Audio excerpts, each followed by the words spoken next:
Good morning, everyone. In my previous lecture, we have discussed the various concepts of the mutual fund. And in this lecture, I will take some of the practical problems of the mutual fund. Before starting that, if you have any question, please go through. I'm sharing the assignment with you. This is the assignment. I hope you have got the copy. If anyone of you have not got the copy, then he can take the screenshot of that so that he can simultaneously solve with me. Okay. So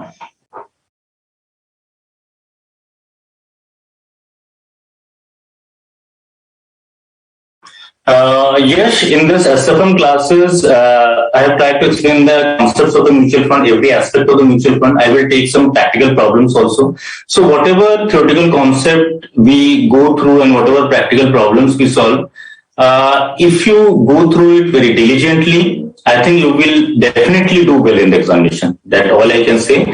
Besides these questions, there are some other questions in the study material also. So after this lecture, please go through the study material very thoroughly and try to solve all the practical questions which have been given at the end of the study material. And in spite of that, this query will be answered by me when we shall cover up the final class. We shall take up how to prepare the full examination. So we shall cover all these topics. Don't worry. Okay, fine, sir. But students are advised to follow the practice manual study material because practice manual is no more. They are required to refer the RTP mock test. But don't worry. In the final class, we will have a full session on how to crack the CA examination. So please continue, Vivek. Okay, sir. Thank you. Okay, students, just go through the first question. Just read the question carefully and we will solve it. The question is, Mr. A can earn a return of 16% by investing in equity shares on its own.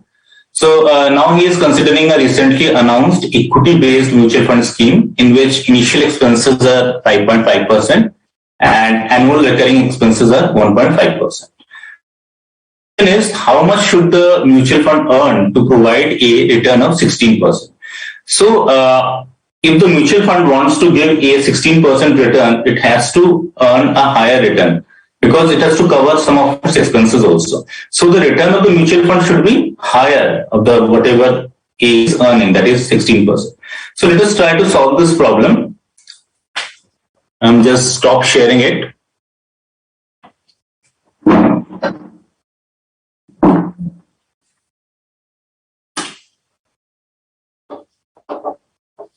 Okay, so what is given in the question, just let us understand that mutual fund wants to give a 16% return.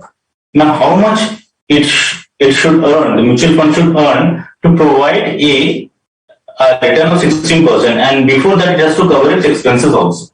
So, if 16% return, if 16% return is given to A, the mutual fund is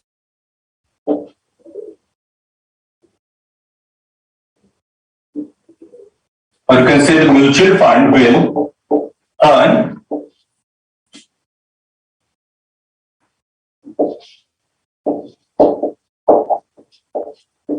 actually 94.5% after deducting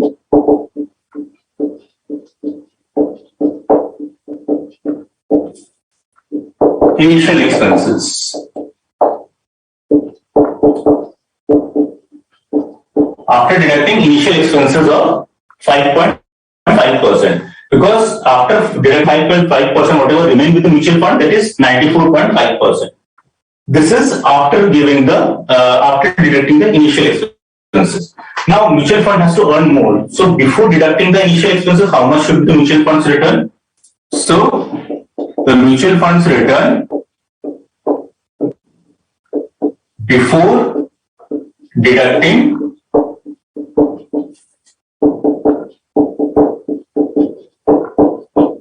initial expenses is equal to, it will be 16 into 100 upon 94.5, right?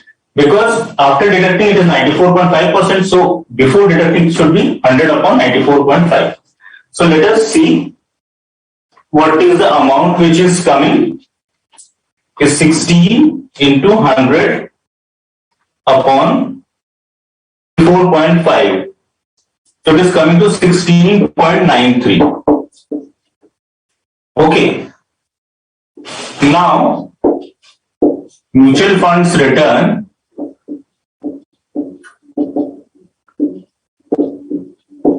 total return will be 16.93 plus the recurring expenses, because the recurring expenses also have to be adjusted. What are the recurring expenses? It is 1.5%. So it will be coming to 18.43%. So mutual fund has to earn 18.43% in order to give a 16%. So how we have approached this question? The mutual fund has to give 16% return. So it has to earn more because it has to consider the expenses also. That is the initial expenses as well as the recurring expenses. So mutual funds return before deducting the initial expenses, it will be 16 into 100 upon 94.5, which is 16.93. From 16.93, the recurring expenses also has been added. So this is the final figure, 18.43%, which the mutual fund has to earn in order to give Mr. A 16% return. Alternatively, it can be calculated by another way also.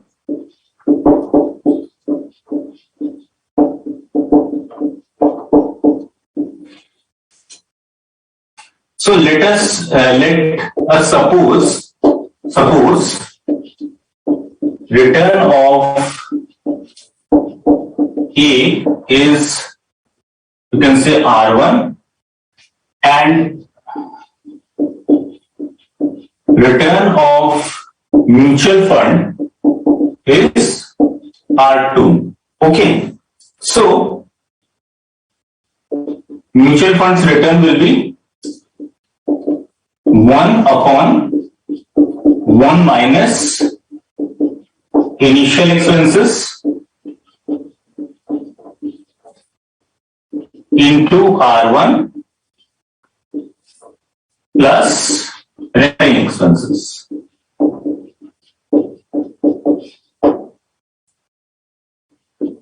Okay, so it can be calculated by this formula also. So let us put the figure into this formula. Initial expenses are, you can say 5.5%, so it should be 0.055 into R1. R1, the return of A is 16%, so it is 16, and recurring expenses are 1.5. So let us calculate it. 1 minus, let us first calculate this, 1 minus 0.055. It is 0.945. So 1 upon 0.945 into 16 plus recurring expenses. Now calculate it again.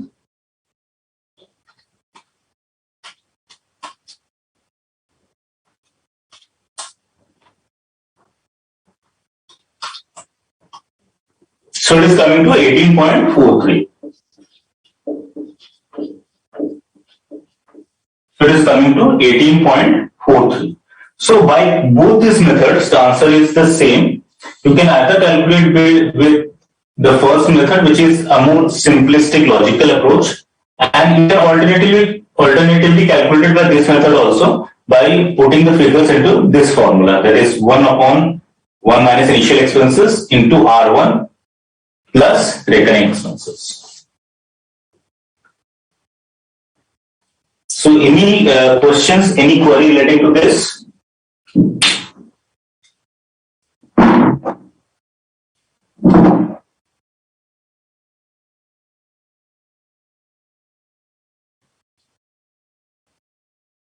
Yes, I think you have not attended my previous lecture on this mutual fund. The mutual fund chapter was completed, the theoretical portions, and today I am taking the practical problems in the mutual fund.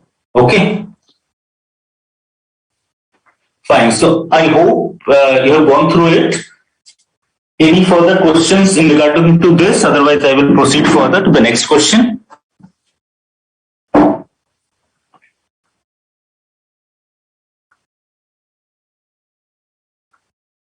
Okay, yes, you can go through my the recording of my lecture, and if you find anything which you are not able to understand, you can please write to us. Fine. So I am sharing the assignment again. Okay. Now come to the second question. Just read the question. A mutual fund has a net asset value of 20 at the beginning, and it has made income and capital gain distribution of the amount which has been given. 0.0375 is the, I think, dividend income, and 0.03 is the capital gain income during this particular month, and then ended the month with a net asset value of 20.06. So you have to calculate the monthly return. So first of all, we will see that how the monthly return is calculated. Monthly return of the investor, the monthly return of the mutual fund is to be calculated. Okay, great, yes. So monthly return is calculated. How it is calculated? First, the difference between the closing NAV and the opening NAV is taken, and then the dividend capital gain is added. So we will see how the monthly return is calculated by whatever figures are given in the questions. So I'm stop sharing it and going to the whiteboard again.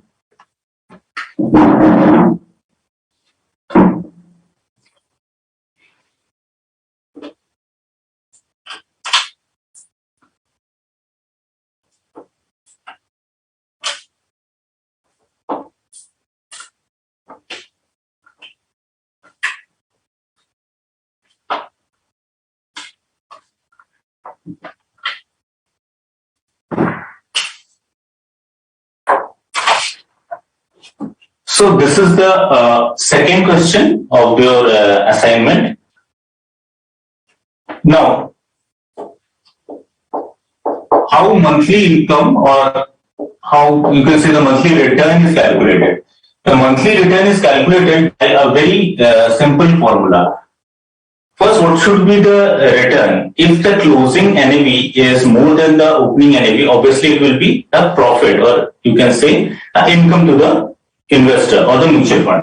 So first, it will be closing NAV, difference between closing NAV, net asset value. So closing NAV minus opening NAV plus dividend plus capital gain. So this is the monthly return, and percentage return, this is the monthly return, and percentage return on investment, if you are calculating likely to, it will be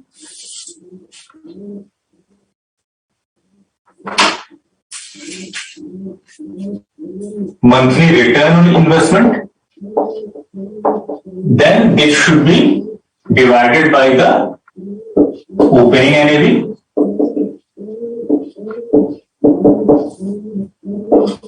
multiplied by 100. So this is calculated with a very simple arithmetical formula. So let us put the figures into the formula. Closing NAV is given in your question, which is 20.06, and opening NAV is also given 20. Dividend is given, that is 0.03.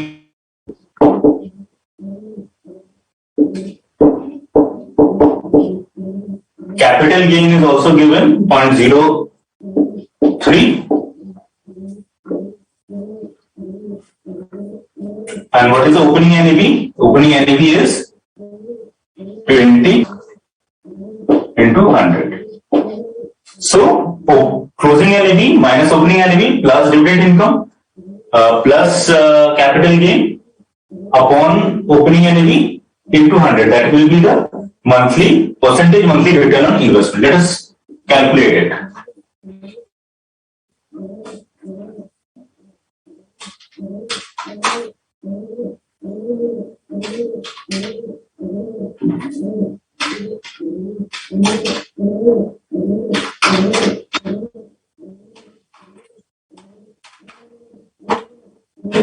So it is going to 0.6375. This is the monthly return. In the question, the monthly return has been asking.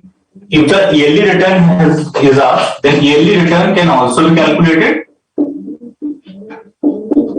So yearly return will be simple, that is monthly return multiplied by the 12.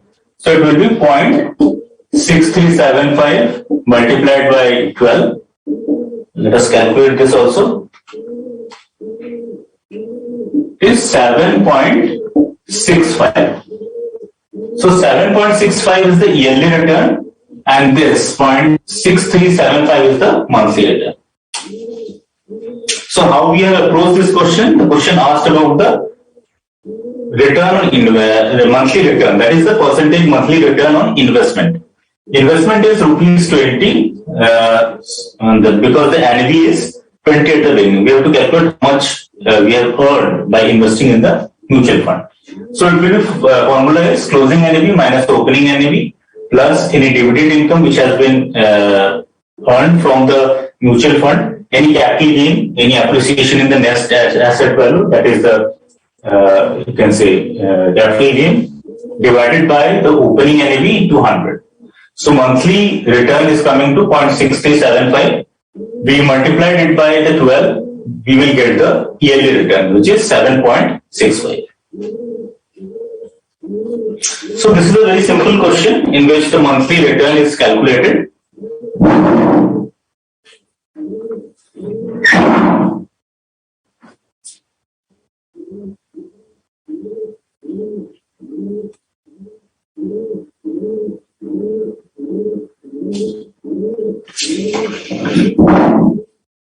This is the capital gain distribution. Capital gain distribution means any appreciation in the, you can say, the investment in which the mutual fund has been made. Because in the previous lecture also I have discussed that whatever amount is accumulated by the mutual fund from the investors had been, you can say, invested in various opportunities. Means whether invested in equity also, invested in debt, invested in other mutual fund also, which is also called a fund of funds.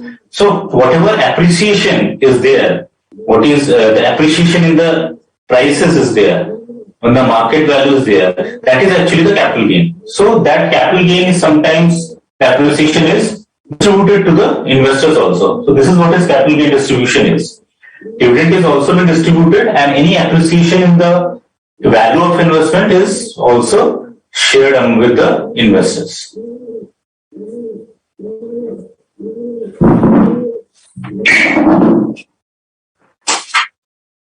So, any question? Otherwise, we'll move to the next assignment question.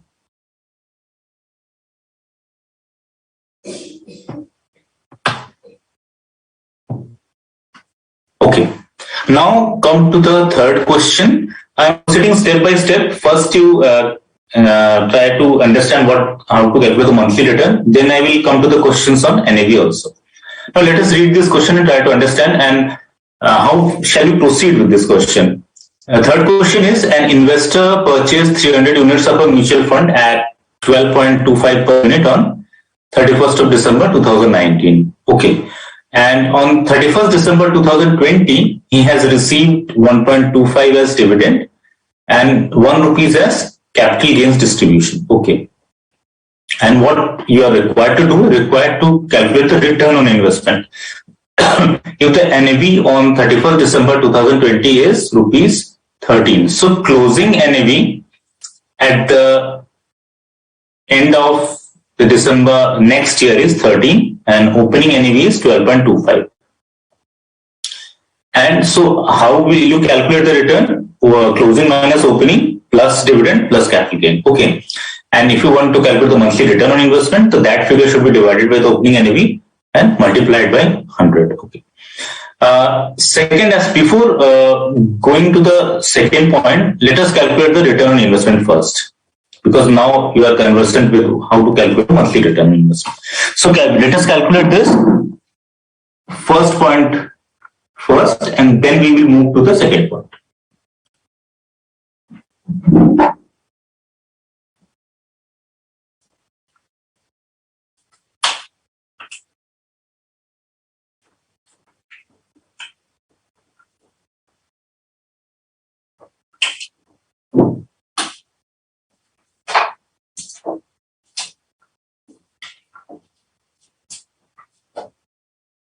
Okay, now this is answer to question number 3.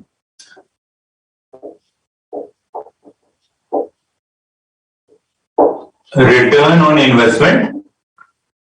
So return on investment, what was the formula? It was closing NAV minus opening NAV plus dividend plus capital gain divided by opening NAV into 100. That is the return on investment. So let us put the figures into the formula. Closing NAV 30 minus opening NAV, which is 12.25, plus dividend, it is given in the question, is 1.25, plus capital gain is 1 rupees. Opening NAV given in the question, 12.25 multiplied by 100.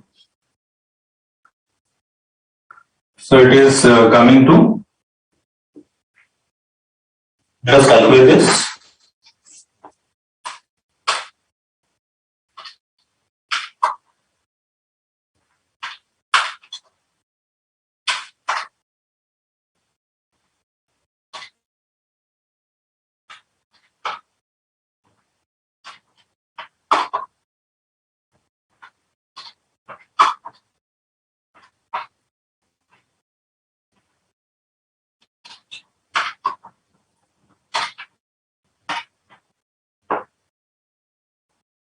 So it is coming to about 24.49.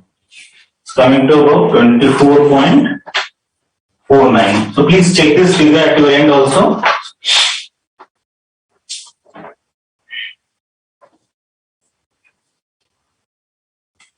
Now, let us get back to the second aspect of this question. I think it is more or less clear to you how this return on investment is calculated.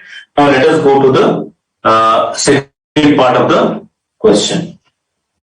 The return on the investment, you have to find the return on investment on the as on 31st December 2020 if all dividends and capital gain distributions are reinvested into additional units of the fund at rupees 12.5 per unit. Fine. So in this question, the investor does not want to keep the dividend and capital gain with it. It wants to reinvest it. So let us see how to calculate this problem. This is the first point and this is the second point. So total amount reinvested. First we calculate how much the total amount should be reinvested. So dividend and capital gain is reinvested. So 1.25 per unit. 1.25 per unit as dividend plus 1 rupee as capital gain. And it has to be, this is per unit, so we have to multiply it by the number of units in order to calculate, arrive at the total amount. So number of units given, it is 300. So we multiplied it by 300 units. Now, let us calculate the total figure.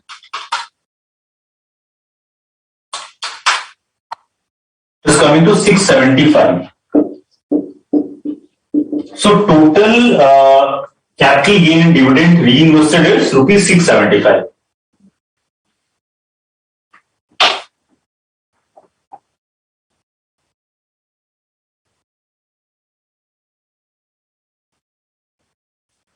And now if we calculate the total units reinvested,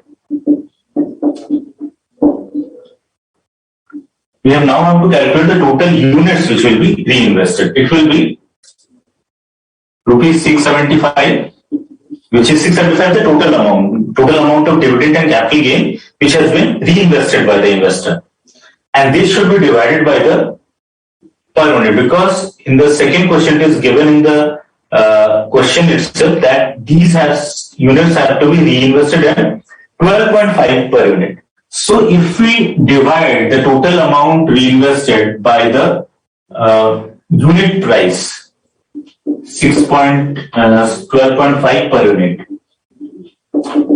we will get the total units which has been reinvested. So let us calculate this figure. 675 divided by 12.5 is coming to 54. Or say 54 units. Now after reinvestment, what are the total number of units? Initially, what was the total number of units? It is given in the question 300 units. Now, because of reinvestment of this dividend and capital gain, the units are 54. Further 54 units have been added. So total number of units will be presently 300 units previously and 54 units now, means 354 units. So now total number of units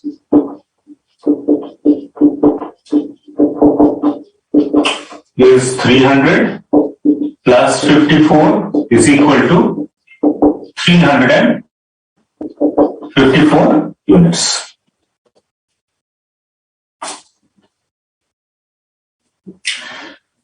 So now what the question is asking? Question is asking about the return on investment.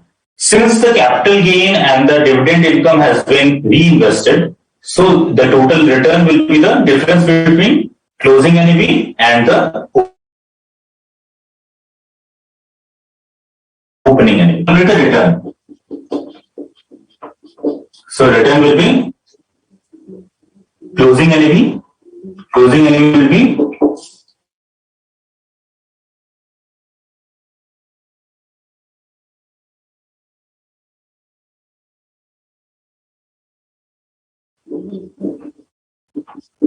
minus the opening NAV, which is 300 units into 12.25, which is given in the question. 300 units multiplied by 12.25 per unit will be closing. It will not be considered because they have already been reinvested. So what is the closing NAV? Closing NAV is now, there are 354 units. So 354 units multiplied by the closing NAV per unit, that is 30. Minus opening NAV. How opening NAV is calculated? 300 units given in the question into 12.25 per unit. It is also been given in the question. So closing NAV is 4602 minus opening NAV 3675. So let us calculate the final amount which is coming.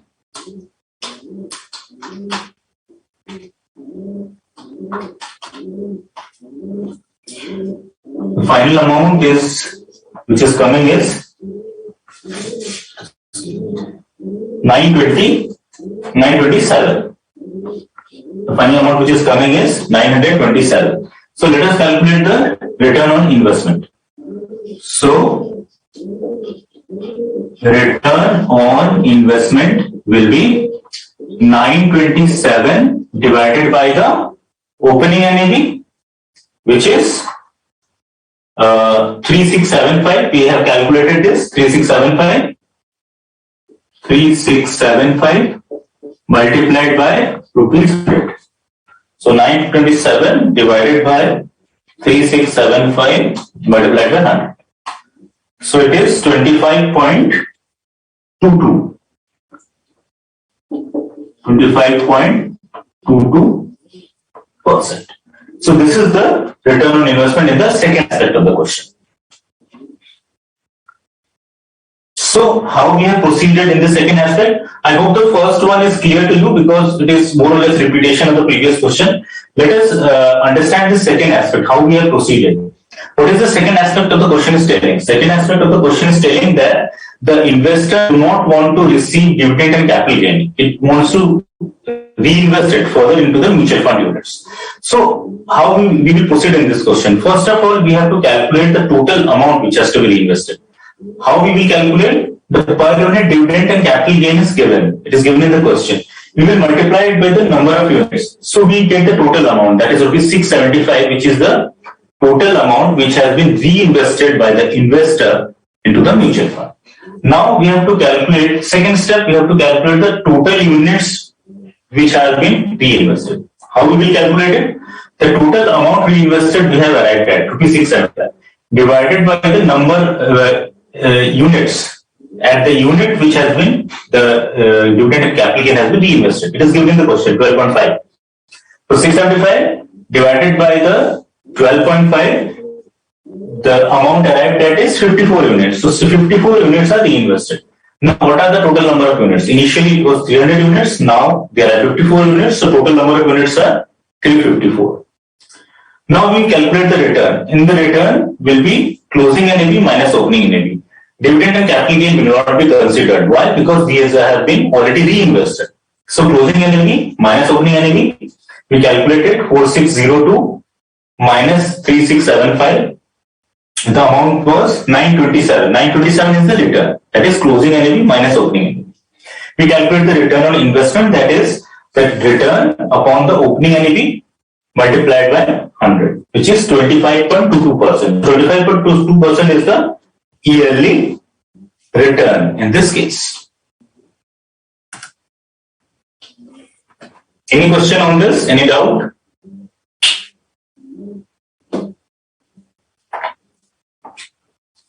So I hope it is more or less clear to you.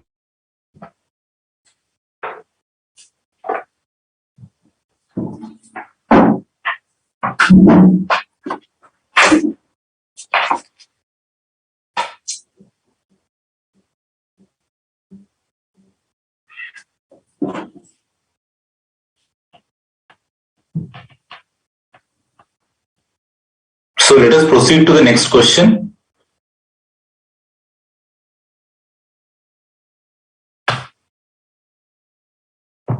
So in the next question, we will calculate the net asset value. So we have learned how to calculate the return of investment, and in the next step, we will see how the NAV or the net asset value of the mutual fund is calculated.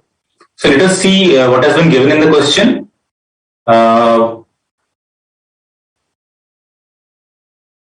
Okay, let us see what has been given in the question. The company, the number of shares and market price per share. Okay, so Cinderella Mutual Fund, it is the name of the mutual fund, has been invested in the following companies. The name of the companies are given: Nairobi, Dhaka, Senegal and Cairo. Number of shares are given and market price per share is also given. And what has been further asked in the question, the total number of units are total number of units are 10 lakh. Okay. And the name of the scheme, which is called Scheme Rudolph, has accrued expenses of 2,50,000 and liabilities of 2 lakh. Means total liabilities are 2,50,000 plus 2 lakh, which is 4,50,000. So you have to calculate the NAV of the scheme. Now stop sharing it and I will solve this question in the whiteboard.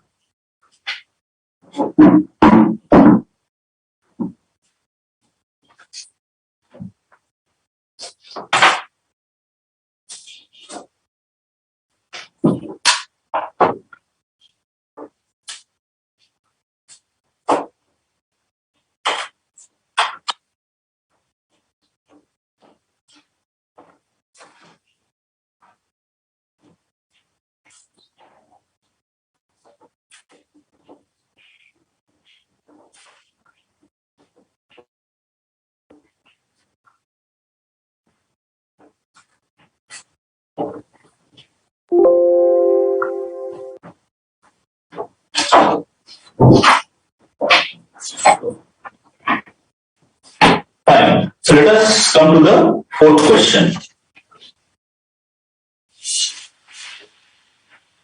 Fourth question, you have to calculate the net asset value or the NAV. So how this net asset value is calculated?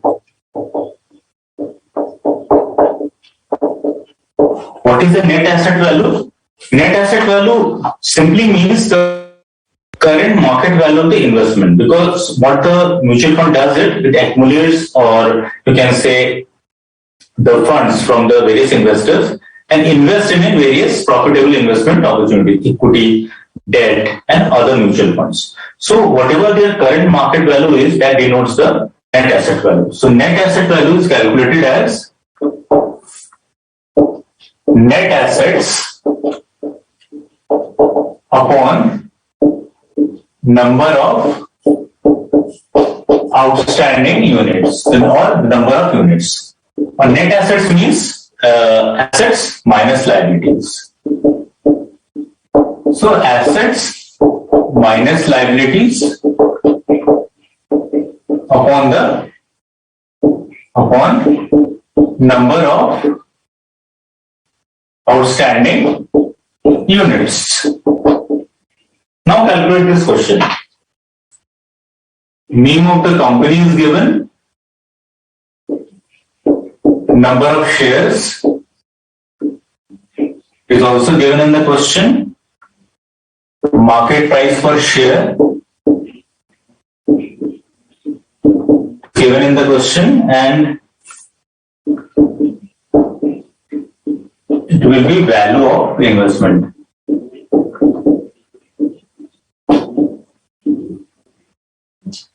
So various companies, I will give a short form: Nairobi, N for Nairobi, D for Dakar, S for Senegal, and C for Cairo. Number of shares: 25,000 for N, 35,000 for D,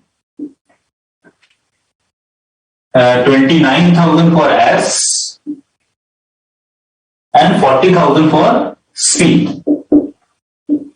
Market price per share: 20, 300, 380, and 500. So let us calculate this, multiply this number of shares by the market price per share, then we will get the value of the investment.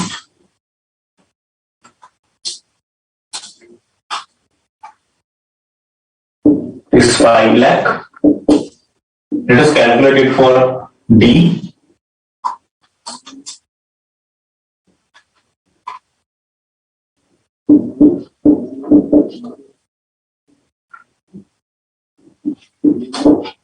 And for C, for S, it will be 29,000 into 380.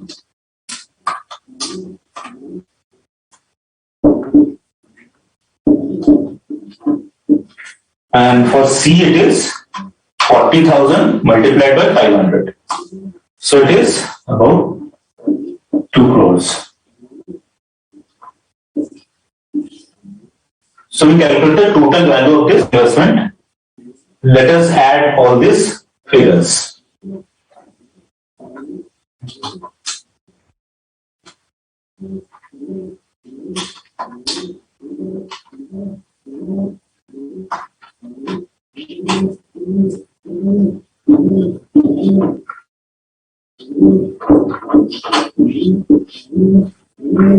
Fine. So these are the, you can say,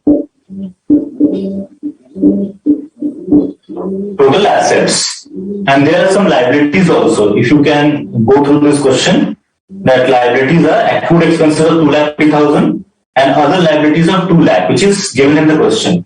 So we will deduct the liabilities in order to arrive at the net asset value, because net asset is assets minus liabilities. So total assets we have calculated, we will deduct the liabilities. So less liabilities. So liabilities are 2,50,000 plus 2 lakh.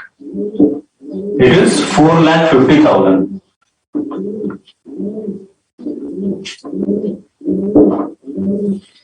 So let us calculate the net asset value.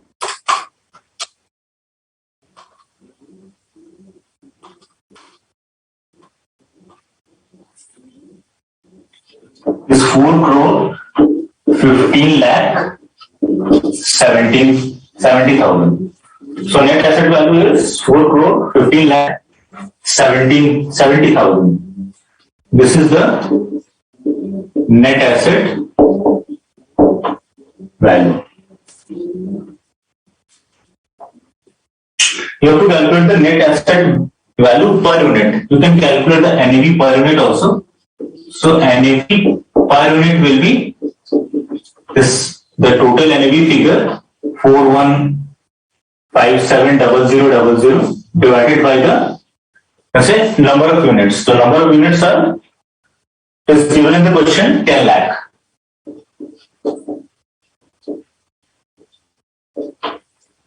So let us calculate it.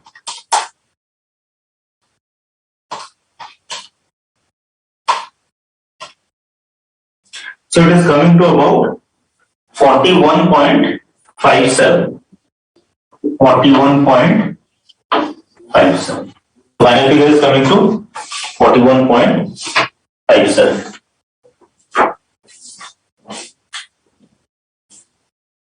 So I hope it is clear to you. Simple net asset value formula we have applied into the question. Net assets upon number of units. That is assets minus liabilities upon number of units. We have value of total assets because the mutual fund has been invested in the 4 companies. We multiplied the number of shares into market price per share to get the value of investment. We calculated the value of investment, or we added the value of investment of all the companies. The total asset figure we arrived at 4 crore 20 lakh 20,000. From these, the liabilities have been, that is 4,50,000, in order to arrive at the net asset value. This is the total net asset value. From this total net asset value, we calculated the net asset value per unit, which is the total net asset value divided by the number of units. So NAV per unit is 41.57.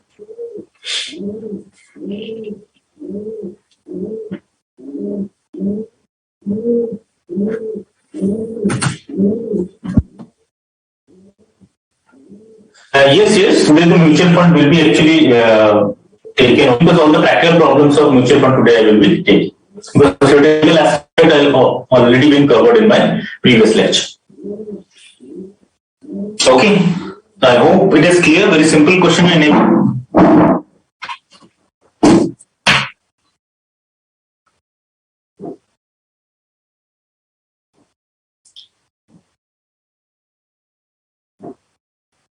Fine.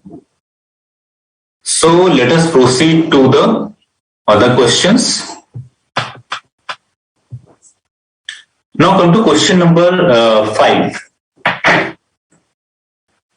Just try to understand this question. This is more or less similar to the previous question.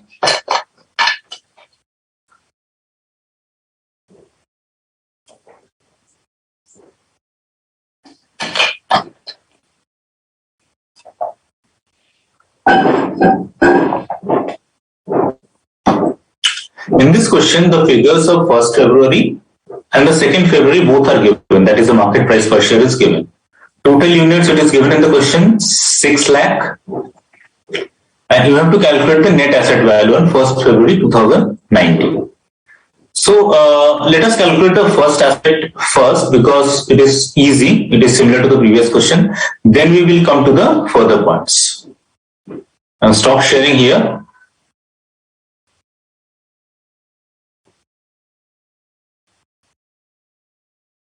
So I'm stop sharing here.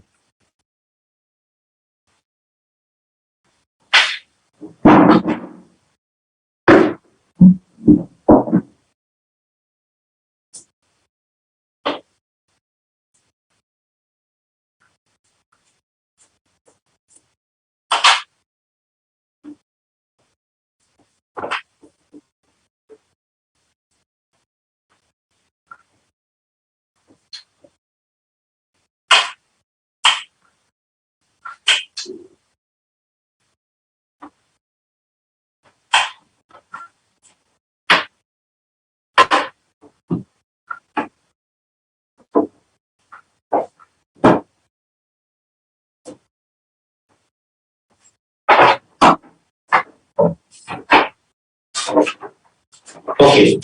Now, come to the fifth question, the first part, to calculate the NAV. And the NAV is calculated by the formula which I've already been given. That is net assets upon the number of units.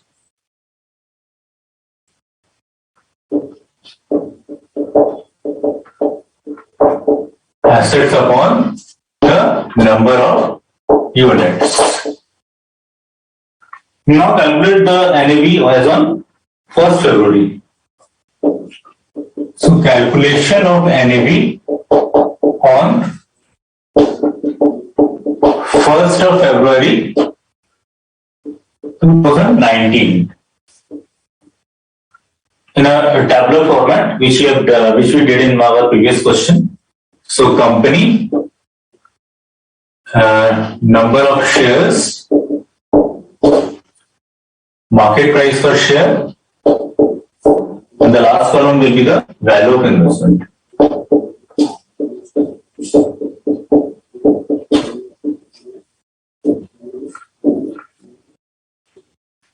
Okay.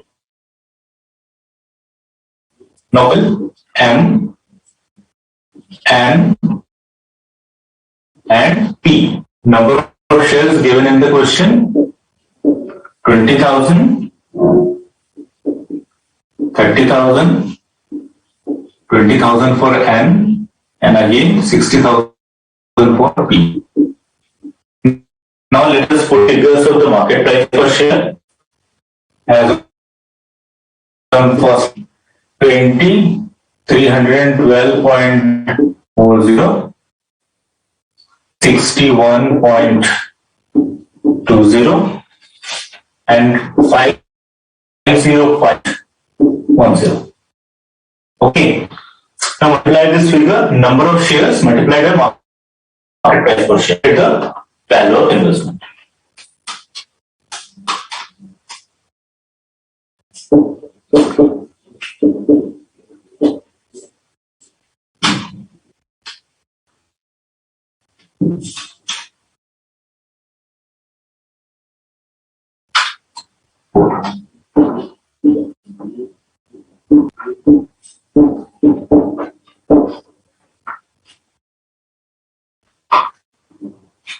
To 361.2. So in case of N, the total value of investment is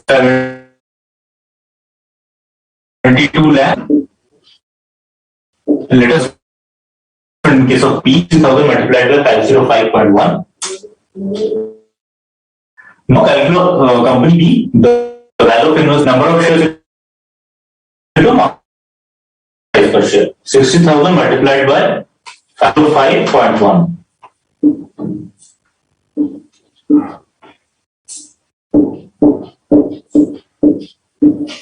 Now added all the value of investment of all the companies, LM, and let us add this.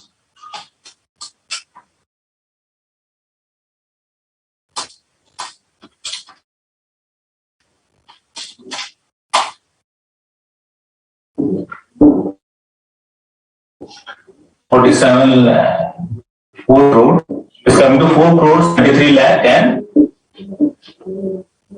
4 crores 73 lakh and 2,000. So this is the net asset value. No liabilities are given. So we can assume net asset value. And we have calculated this net asset value per unit.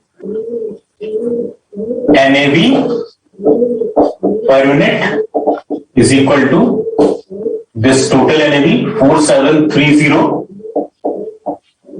to 000 divided by the number of units given in the question, 6 lakh, divided by 6 lakh units.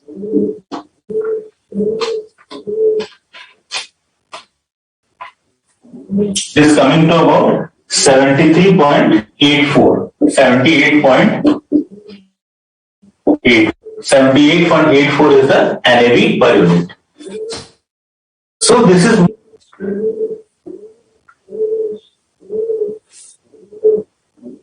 okay.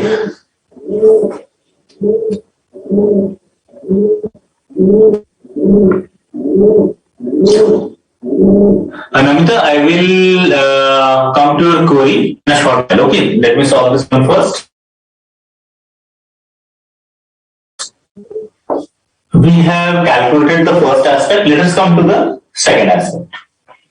Now, going through this very carefully, the second aspect. What it is saying that Mr. A submits a check of 30,000 to the as a fund manager purchases 8,000 shares of M Limited. Okay, and the balance amount is held in bank. So, what would be the position of the fund? So, what would be the revised position of the fund on 1st of February 2019? It's 30,000 has been given to the mutual fund. Mutual fund purchases shares and balance it is kept in a bank. So first of all, we have to calculate that what amount the mutual fund has been invested in shares and what amount it has been kept in as a cash. So calculate this first.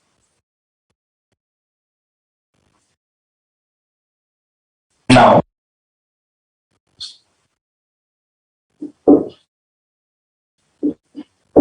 first we calculate the investment in shares. It will be 8,000 and investment has been made in M Limited. So M Limited, the market price is 312.4. So 8,000 shares multiplied by 312.4.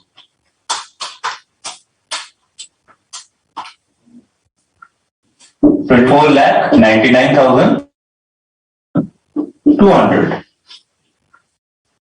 And the total value of investment is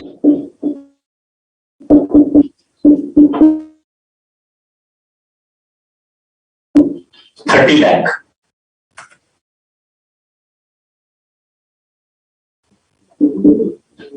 30 lakh has been invested by the mutual fund. So if the mutual fund out of 30 lakh invested 24,99,200, the rest will be in cash. So cash will be this 30 lakh minus 24,99,200. So it will be 5 lakh rupees, 5,800,000. Okay. So one aspect is clear. Total investment 30 lakh. Investment in shares 24,99,200. And investment in cash means kept as cash is 5,800,000. Now, what will be the total number of units? Because this amount which has been invested by the mutual fund, then we have to calculate how many units have further been added. So number of units invested. So it will be rupees 30 lakh divided by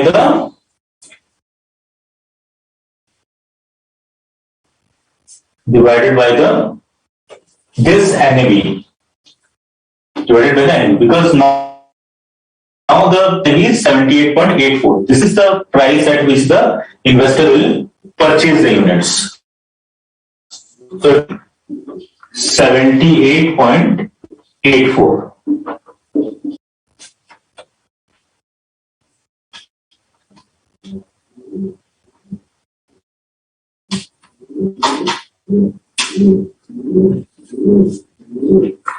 So it is coming to about 38,051.75 units. So number of units invested is 38,075. So now the total number of units are, previously it was 6 lakh given in the question, and further units have been added because of investment by Mr. A.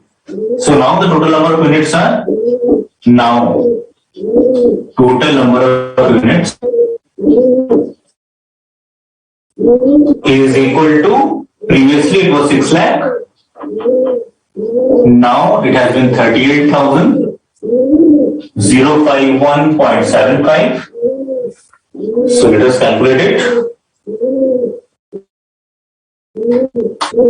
So it is 6,38,051.75. So this is now the total number of units. Okay. So I hope you have understood this, that what is given in the question. Mr. A submits a check of 30,000 to the mutual fund, and these 30,000 has been further invested by the mutual fund in shares, and some of them kept in a bank account.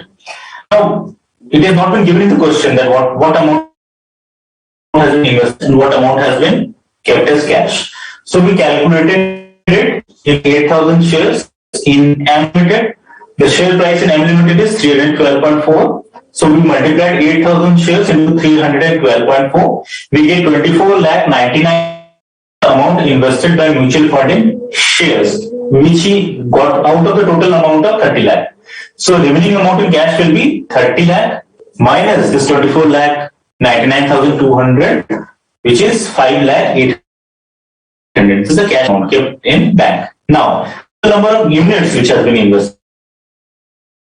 30 lakh has been invested, and the NAV is 78.84. So we divide the total number of units invested. We divide the total amount invested by the NAV, the present NAV, or the price, because it is the price at which the investors will purchase units, which is coming to 38,051.75. Now total number of units are 6 lakh. Previously it was 6. Presently it was 38,051.75. So now the total number of units are 6,38,051.75. Okay. Now we have to calculate the revised position.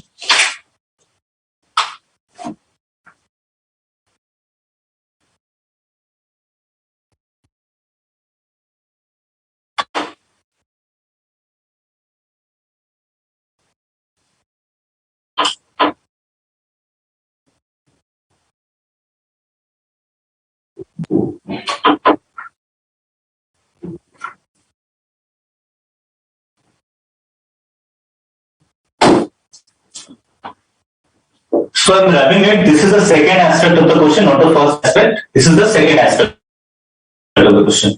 Company, number of shares, market price per share, value of investment. It's 30,000. First is, sorry, it was 20,000. Just 30,000, then 20,000, then 6. Market price per share remains same, but now the number of shares have increased from 30 to 38,000 because 8,000 has been invested in the M Limited. So total number of shares in M Limited investment in the shares of M Limited is 30 plus 8,000, that is 38,000. Market price will remain the same. We have to calculate the revised position on 1st February itself. So this is the revised position on 1st of February 2019. So let us calculate this value of investment. And further there is cash also. So we should not forget the amount of cash, which is 800. Now, the other amount will remain the same. Let's check it again. 4 lakh. This figure will change 38,000 into 312.4.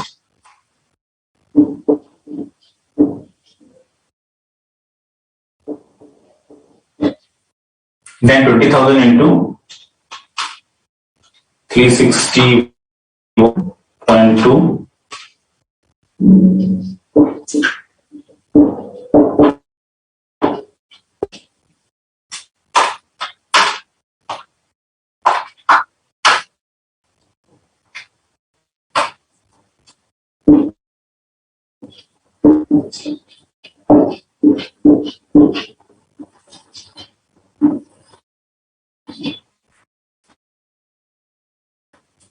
Fine. So let us add this all the figures.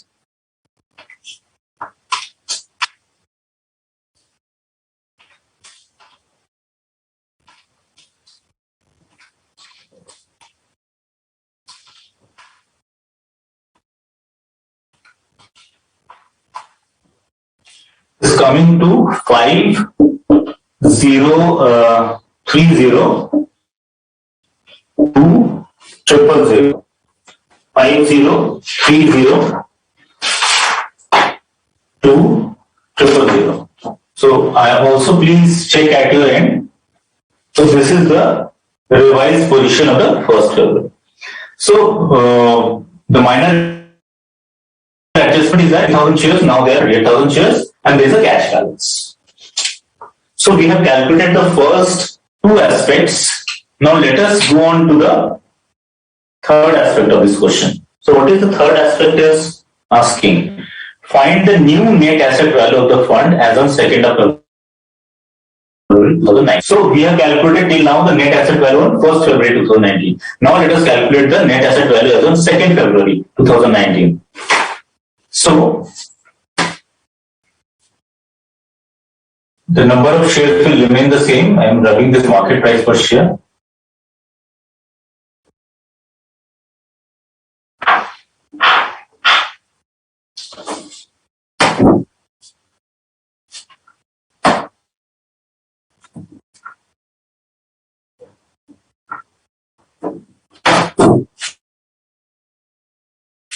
This is the position on 2nd February. So NAV on 2nd of February. So number of shares 20,000. The shares of M have been increased from 30 to 38,000. In M 20,000 shares and P 6. Market price per share on 2nd February is given in the question 20.5 in case of L, 360 in case of M, 3.1 in case of N, and 503.9 in case of P. Now calculate the total value of investment.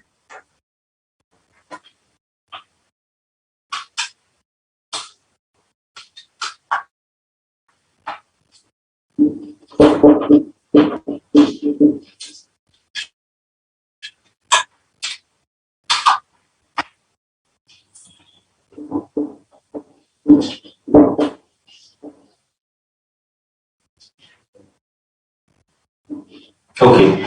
Now for N, 20,000 multiplied by 383.1. 20,000 multiplied by 383.1.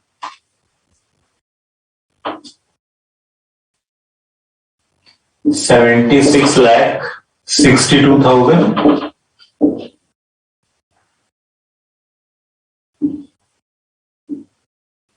And in case of P, 60,000. 503.9 is 30,234,000. And cash figure of cash will also be added. This cash figure of cash will also be added, that is 5,800,000. So the final amount will differ. Let us add this.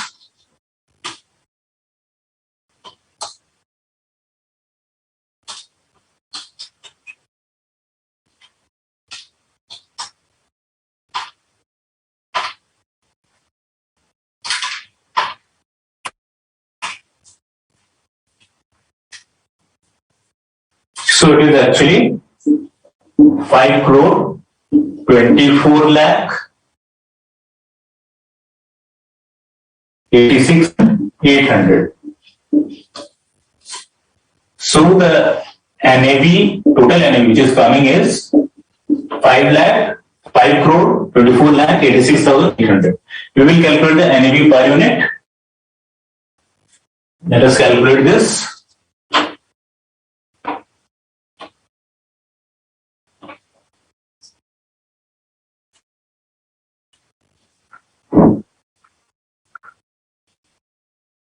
So it will be 5 crore 24 lakh 86,800 divided by, now the total number of units are not 6 lakh. The total number of units are 6,38,051.75.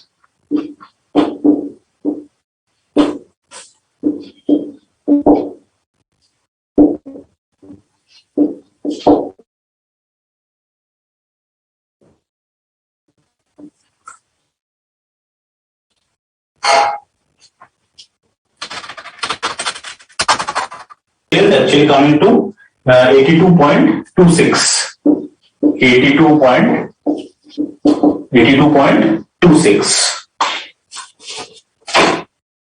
Because since we have calculated this, the third portion is relatively easy to calculate. So how we have approached is the number of shares are more or less remain same in case of L, M, and P. The number of shares in case of M has been increased. It has been increased from 30 to 38,000 in case of M Limited, because 8,000 shares have been invested in this. The per share on day 2, that is on 2nd of February, changes. So we multiplied this number of shares into market price per share in order to get the total value of the investment. We added all the value of the investment, and then in the end, we have added cash because some amount of you can say amount will be kept as cash in the bank account. So total net asset value which is coming is 5 crore 24 lakh 86,800. After that, this is the total. Then we calculated the NAV per unit. That is the total NAV 5 crore 24 lakh 86,800 divided by the number of units, which is at present is 38,051.75, which is calculated as follows. Because initially it was 6 lakh, now it is 1,051 units have been added because of the investment made by Mr. E. Okay, so this is the way this question has been approached. Any question regarding this? This is somewhat a detailed question on NAV, and I hope then a lot of concepts in this mutual fund is clear to you. That if the, you can say, further reinvestments are made, then I calculate the question.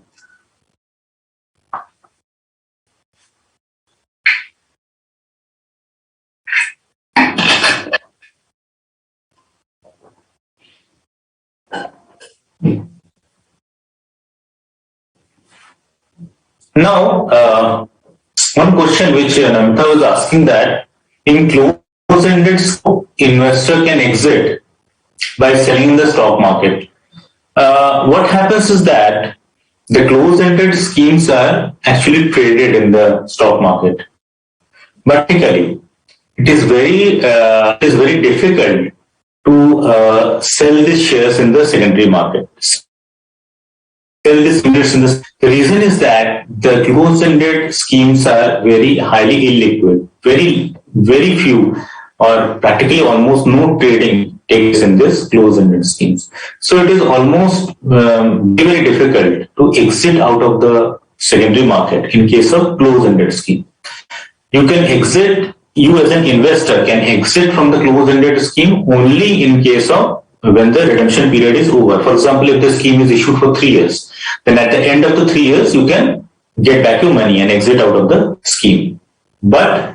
And another option is the prepayment, when the mutual fund wants to pay your money before the redemption period. For example, if the closed-ended scheme is for 3 years, then the investor may pay back your money after 2 years.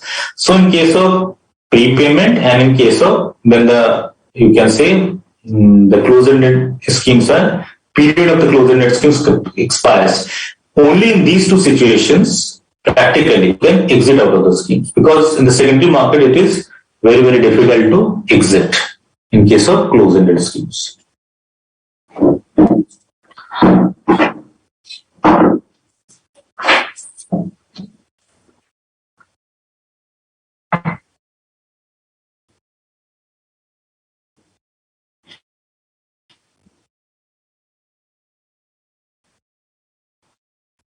Okay. So proceed to the next question.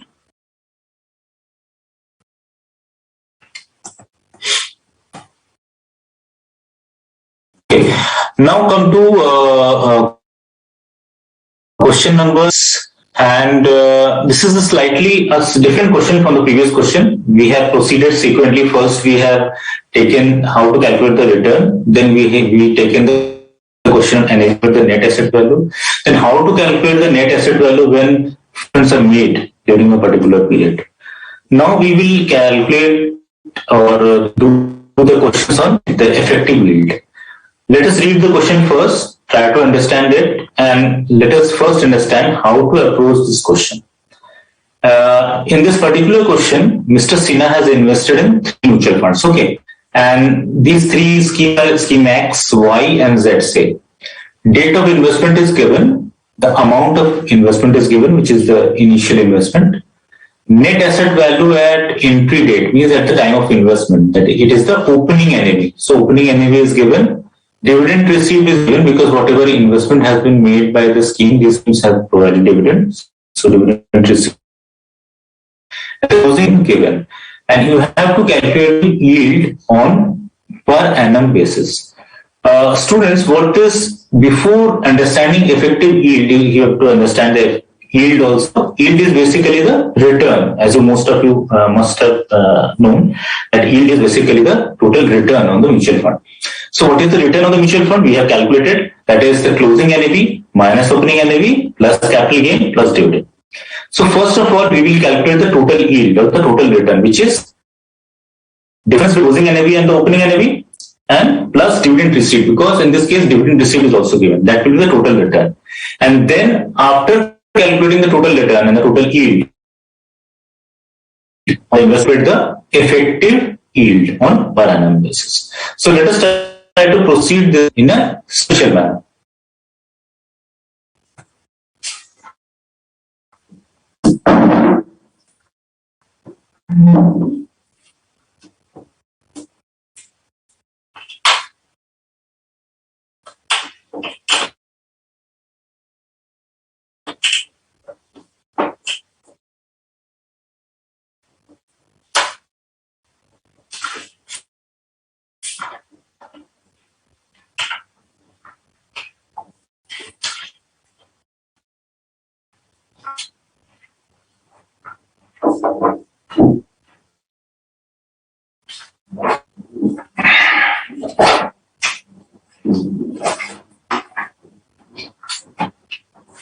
So this is question number 6. This is the question number 6, and let us proceed it to solve the question. We have to calculate the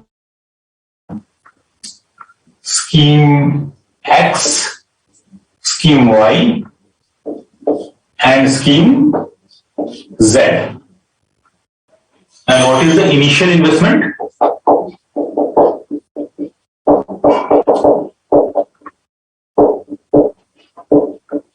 Initial investment, it is given in the question.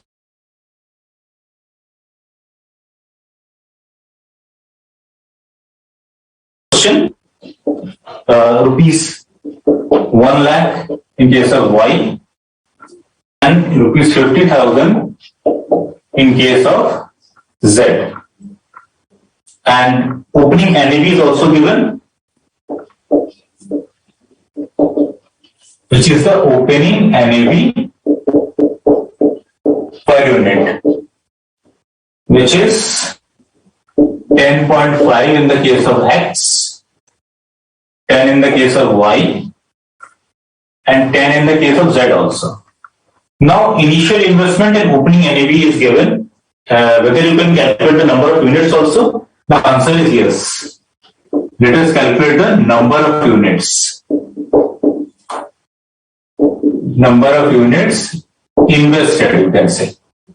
So it will be initial investment upon the opening NAV. That is opening NAV per unit. 5 lakh divided by 10.5, it will be 47,619 0.05. And 1 lakh divided by 10, it is coming to 10,000. And in case of scheme Z, it will be 5,000 divided by 10, that is 50,000 divided by 10, which is 5,000. Now, next step will be to calculate the closing NAV. Closing NAV per unit is also given in the question.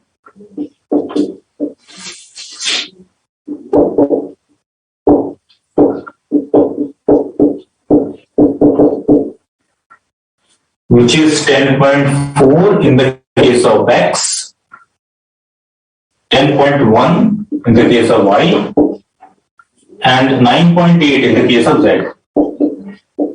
Now, the number of units invested is given and the closing NAV per unit is also given. So, now whether you can calculate the total closing NAV, the answer is yes. So, let us calculate the total closing NAV, which is the number of units invested multiplied by the closing NAV per unit. So in case of X, it will be 47,690.05 multiplied by 10.4. Coming to 495238.095, or you can say and calculate it as 039 also.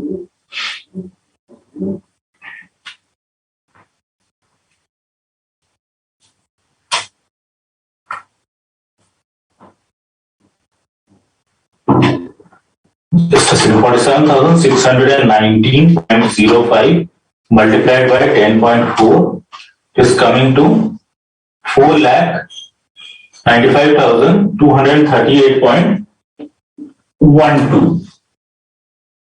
Now calculate this for Y also. 10,000 multiplied by 10 into 1.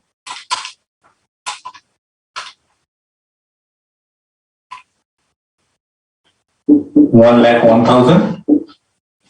Then 5,000 multiplied by 9.8. 49,000. Now got the closing NAV. So, first of all, in order to calculate the return, we have to calculate the difference between closing NAV and the opening NAV.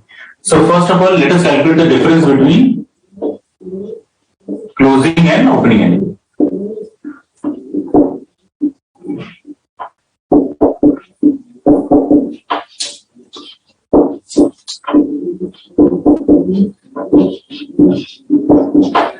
Which is, let us calculate it.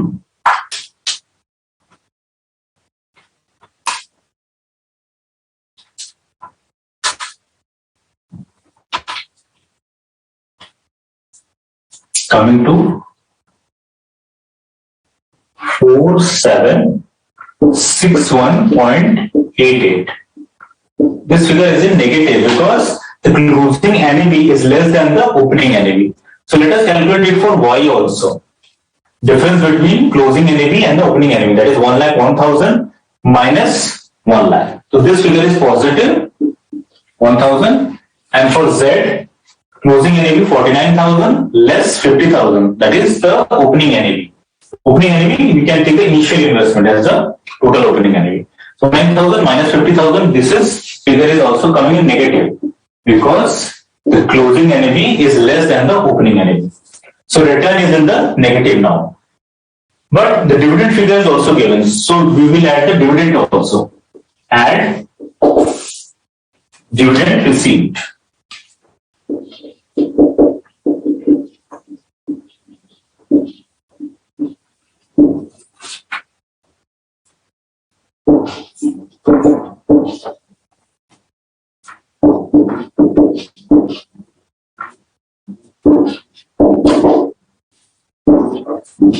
So after adding the dividend, let us calculate what will be the total return and what will be the total yield on the investments. So it will be 9,500 minus 4761.88. So let us calculate it for X.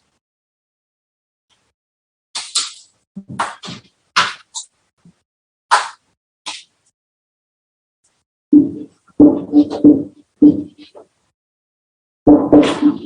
it is 4738 for X, and for Y it is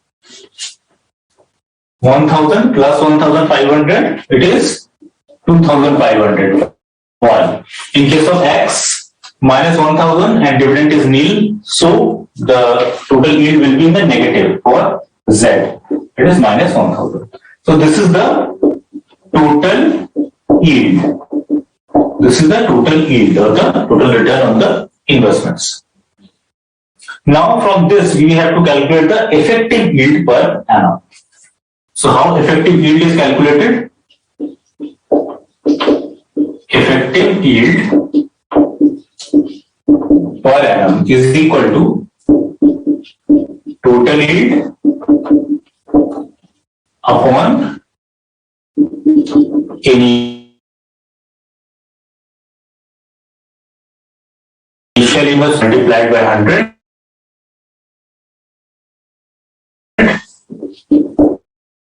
number of days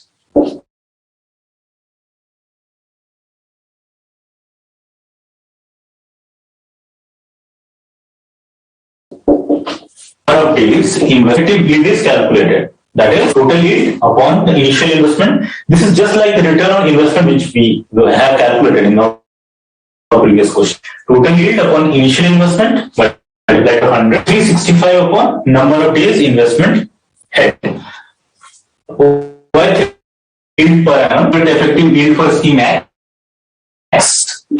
and scheme Z. So scheme X, total yield given, we have calculated 4738.12 divided by initial investment, which is 5 lakh, multiplied by 100 into 365 upon number of days investment held. This we have to actually calculate. Number of days the investment is held.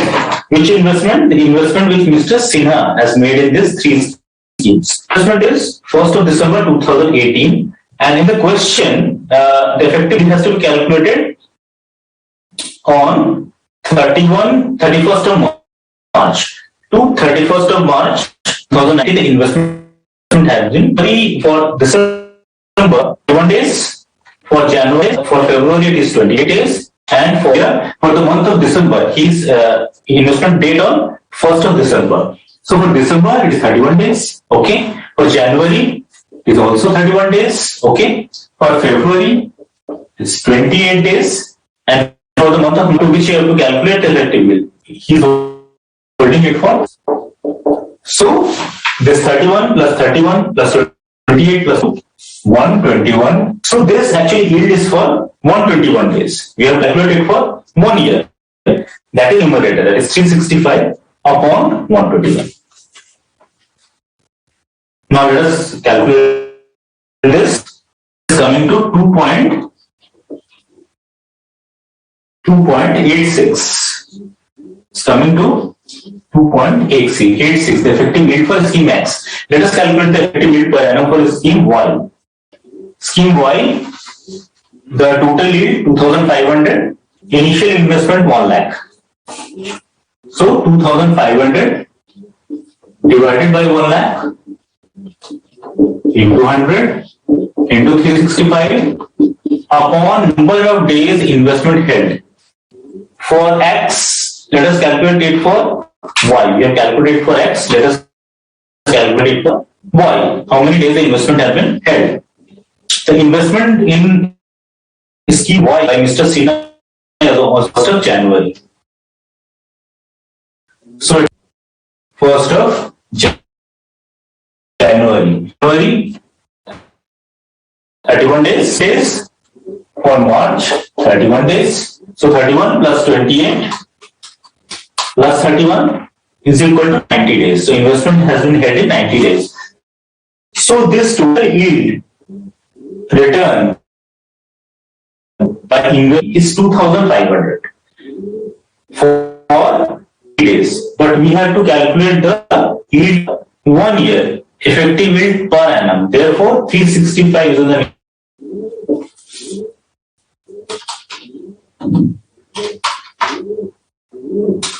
10.14. You simultaneously also do with me and check that the figures are okay. Now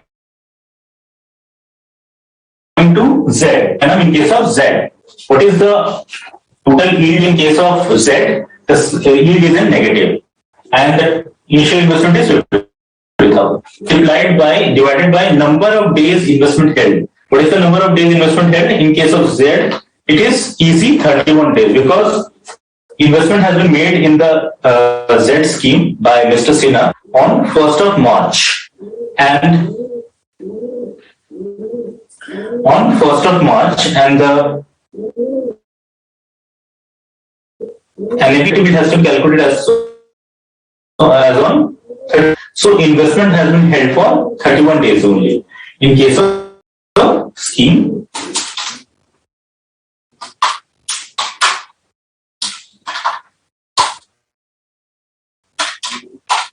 Is coming to about 23.55, but actually this figure is negative in case of Z, minus 23.55 in case of Z scheme, because effective yield was negative.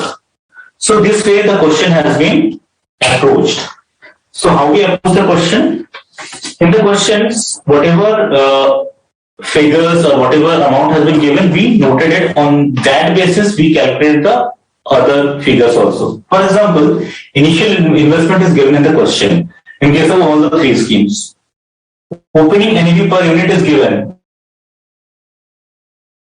in case of all the schemes. These two figures are given in the question itself. From these two figures, we can calculate the number of units invested by dividing the initial investment upon the opening NAV per unit.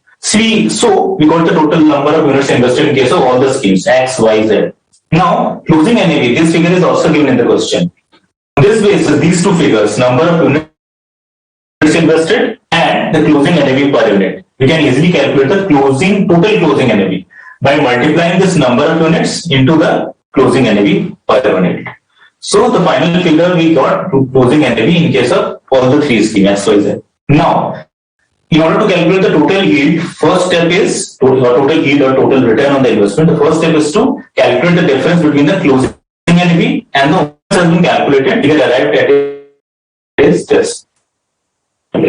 Now, total yield we have arrived at in case of all the three schemes in which Mr. Sinha has invested X, Y, Z. Then effective yield per annum is calculated. The formula is 365 upon number of days investment held. I have explained formula logically also because in the previous question you have done question on return on investment in which return upon the initial investment is done. In the same way, total yield upon initial investment into 100. Why this 365 upon number of days investment held? Because the investment in for 121 days only. How we have calculated 121 days? In case of X, he has made the investment on 1st of December and we are calculating effective yield on 31st. अभी clear आ रहा है? अभी clear है? अभी फिलहाल clear नहीं, मतलब अभी विजिबल है कि अभी ब्लर हो रहा है? ठीक है, मैं अभी ब्रेक में देख लेता हूं. अभी फिलहाल तो स्टेबल है ना? फिलहाल स्टेबल है ना?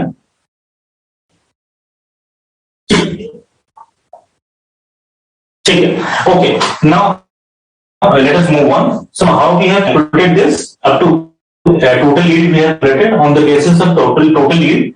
The effective yield is calculated by this formula: total yield upon initial investment into 100 into 365 upon number of days investment held. Now, why this 365 upon number of days investment held? Because I will give one example. Mr. Scheme X. In Scheme X, Mr. Sinha has held his investment for 121 days. How this 121 days is calculated? His date of investment is 1st of December 2018 and the effective yield has to be calculated on 3rd of March 2019. So from 1st December 2018 to 31st of March 2019 there are 121 days. 31 days for January, 31 days for December, 31 days for January, 28 days for February and 31 days for March. That is 121 days. So this total yield 4738.12 in case of scheme X is 4.38 for 121 days. We have to calculate it for 365 days. So 365 is in the numerator and 121 is the denominator. So effective yield calculated, which is 2.86 in the case of scheme X. In the same way, the effective yield per annum is calculated in case of scheme Y and case of Z. In the scheme Z, the figure. So the return, the effective yield per annum is also the negative figure, which is 23.55. So in this way, the particular question is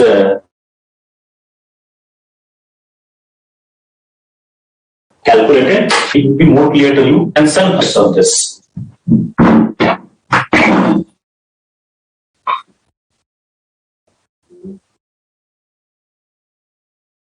Namita, this is initial investment can be opening NAV. The reason is that when the unit price is fixed, it is the value at which the investment has to be made by the investor. So that is the you can say the purchase by the investor, and at this value, the investment has been made by the mutual fund. So this opening NAV, the initial investment can be taken as the opening NAV. Because NAV is actually the price at which we have to buy the units. I have solved it, and any question up to that can please ask. Otherwise, I will move forward with the seventh question. Seventh question is more or less similar to the sixth question. The only difference, if you have observed by going through this question, is that in the previous question, the effective yield per annum was asked. And in this question, the effective yield per annum is given, and you have to calculate the number of days investment held. So let us first go through this question, try to understand, and let us figure out how to proceed this question first. So amount of investment is given, which is the initial investment in case of three schemes, that is F, Y, and Z. So Mr. Y has invested in these three schemes. Amount of investment is given, initial investment. Net asset value is given, initial net asset value. Dividend received is given. Closing NAV is also given, and effective yield per annum is also given. So, first of all, how we will proceed? First of all, we will calculate the total yield. So, total yield will be actually the return, which will be difference between the closing NAV and the opening NAV plus dividend received. And then we will calculate the effective yield. Since effective yield is given in this question, on the basis of the effective yield, we will calculate the number of days the investment will be held. So we will proceed this question in this sequence.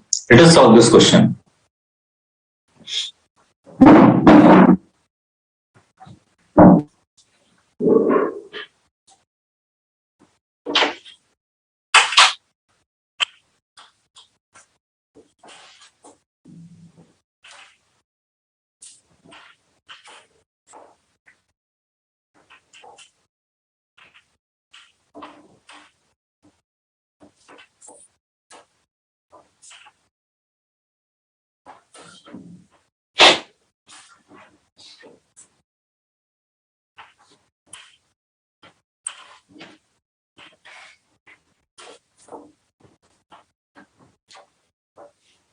Okay. Now let us go through this question first.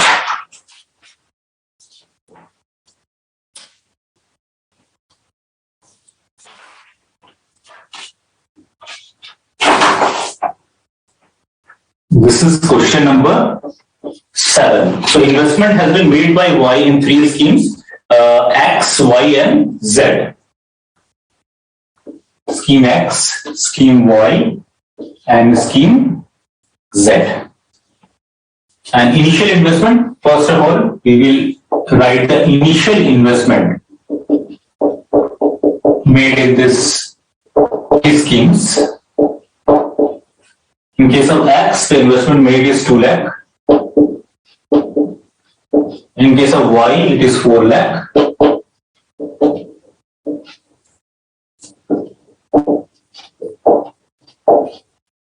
Okay. Now, NAV is also given. Opening NAV per unit which is 10.25 in case of X, 10 in case of Y, and 10.2 in case of Z. So initial investment and opening NAV is given. On this basis, we can calculate the number of units invested. So number of units invested, which will be initial investments divided by the opening NAV. So in case of X, it will be 2 lakh divided by 10.25. So it is coming to 19,512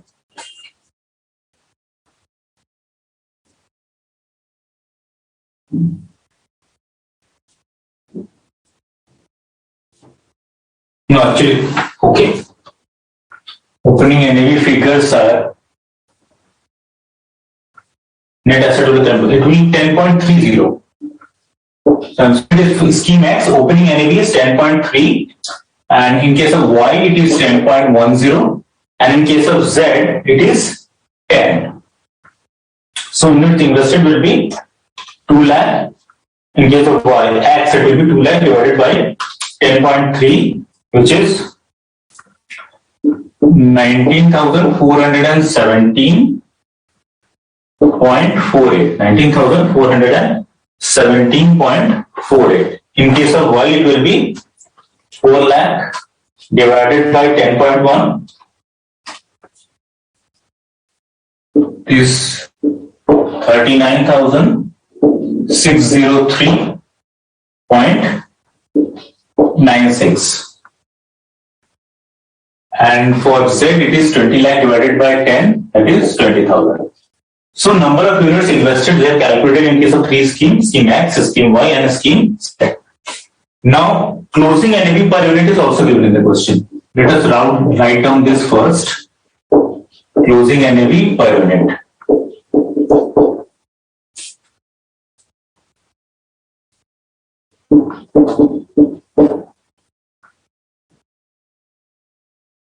$10.25 in case of X, 10 in case of Y, and 10.2 in case of Z.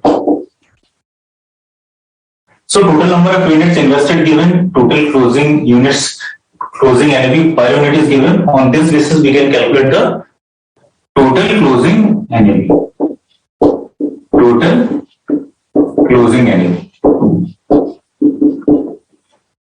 So let us multiply this number of units invested into closing NAV per unit. We will get the total closing NAV. So in case of X, it will be 19,417.48 multiplied by 10.25 is coming to 199,029.17. Let us calculate it for Y. 39,603.96 into 10 is coming to 39,6039.6. And in case of Z, 20,000 multiplied by 10.2 is coming to 2,04,000. Now we have arrived at the closing NAV, total closing NAV. Now, in order to calculate the yield, total yield or the return on the investment, we first of all calculate the difference between closing NAV and the opening NAV, that is the initial investment. So difference between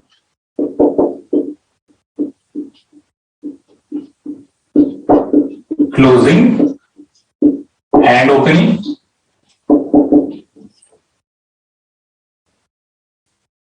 So it will be, in case of X, it will be closing NAV 1,99,029.17. This minus the initial investment, that is 2 lakh.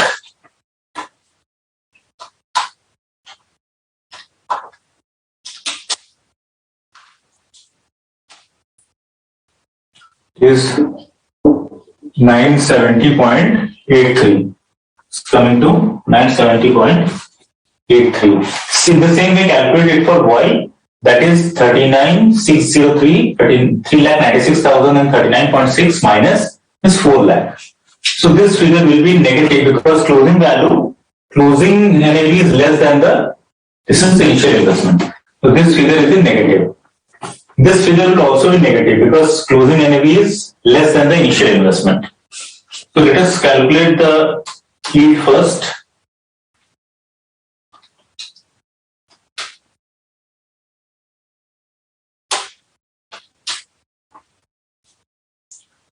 So it is coming to 3960.4. In case of Z, it is 2,04,000 minus 2 lakh. So it is 4,000.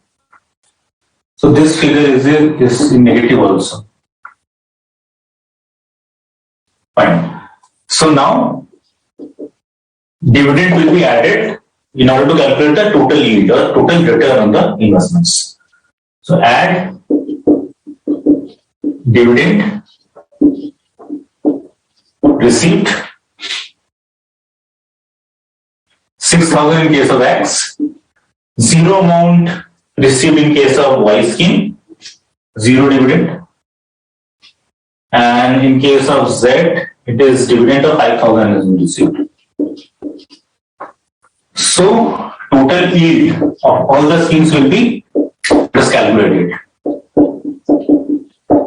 It will be difference between the closing and opening NAV plus the dividend received.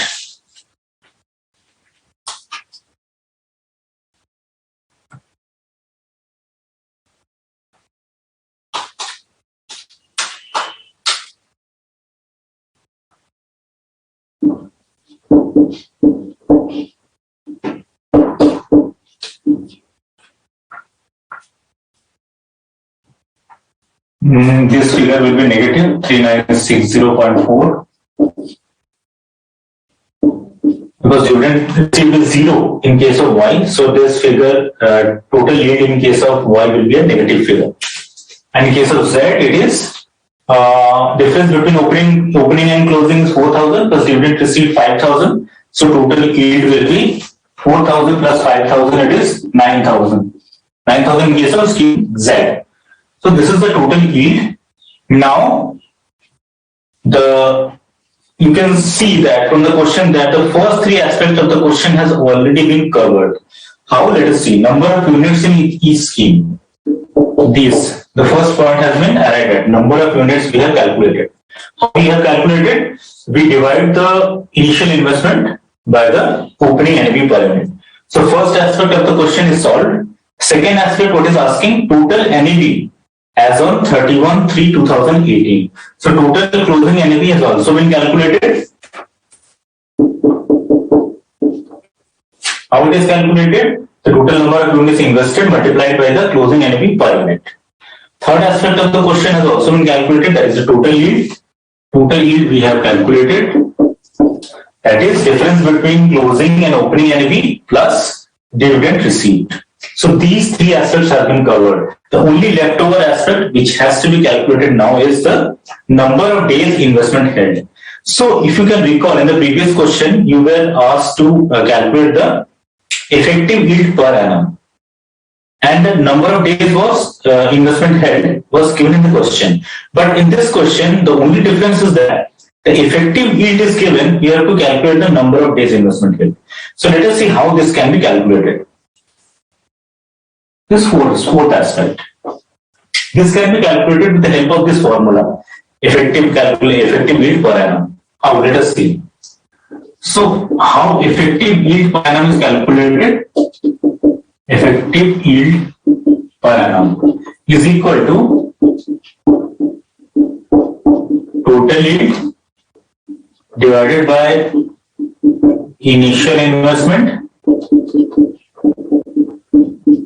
into 100 into 365 upon number of days investment is held. Okay, so this effective yield per annum has been calculated. We did this in our previous question, that is total yield upon initial investment into 100 into 365 upon number of days investment held. Now, effective yield per annum is given and rest of the figure we have calculated.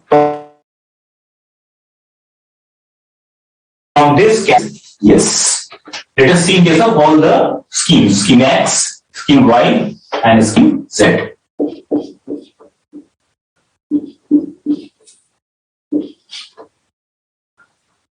Now, effective yield per annum in case of X is given, which is 9.66. So 9.66 is equal to total yield in case of scheme X, 5029.17. 5029.17 divided by initial investment rupees 2 lakh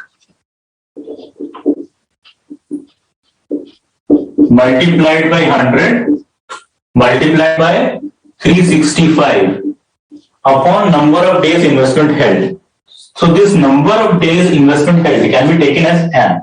This number of days investment held can be taken as N.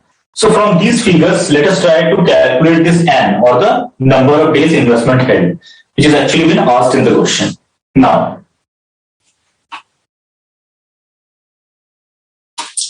let us do the cross multiplication.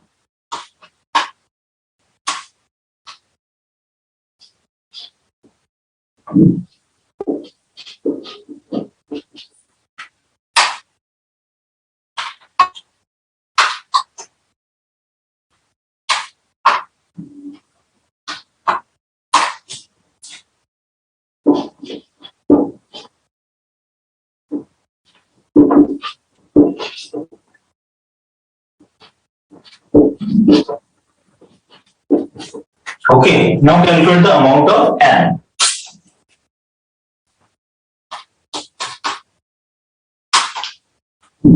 So N is coming to 95 days. So number of days the investment is held by the investor in scheme X is actually 95 days. So how it is calculated? With the help of this formula itself, effective yield per annum. Effective yield per annum in case of scheme X is already given, 9.66, and is equal to 5029.17. This is the total yield.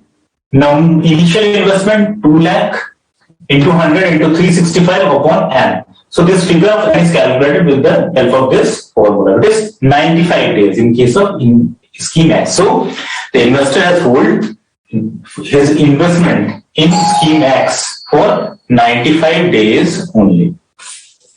Now calculate for scheme Y.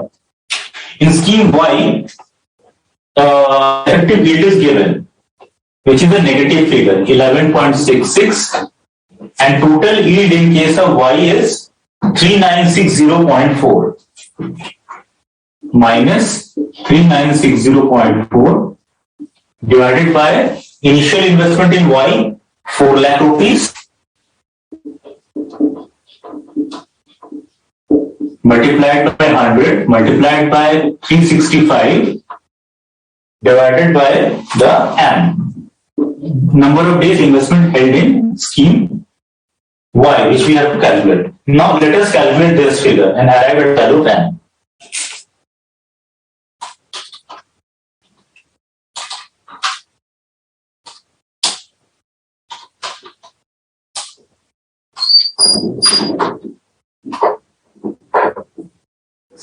This is 46 lakh 60 N is equal to, now calculate, multiply these figures. This figure is in negative.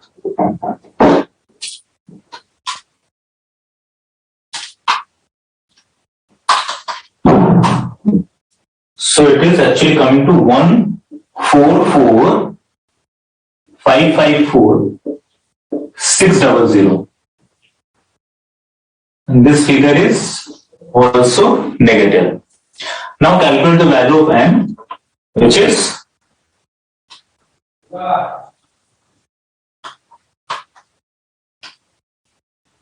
actually coming to 31 days.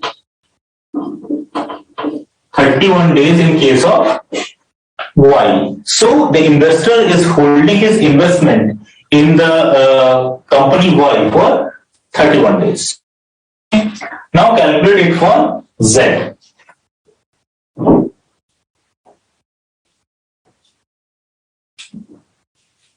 effective yield per annum in case of Z is given in the question 24.15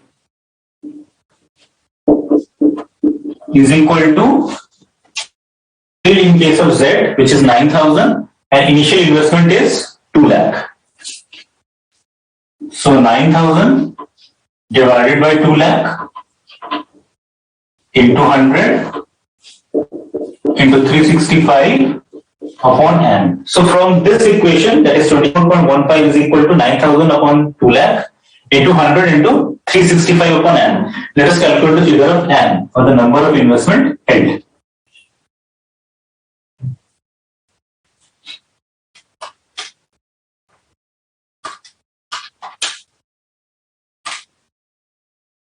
This is 48 lakh, 30,000 n is equal to, let us multiply these figures, 9,000 into 100 into 365.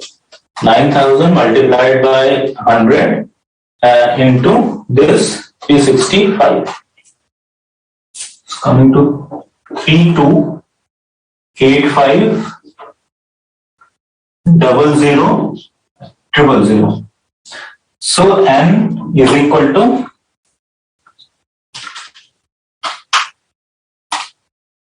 68 days.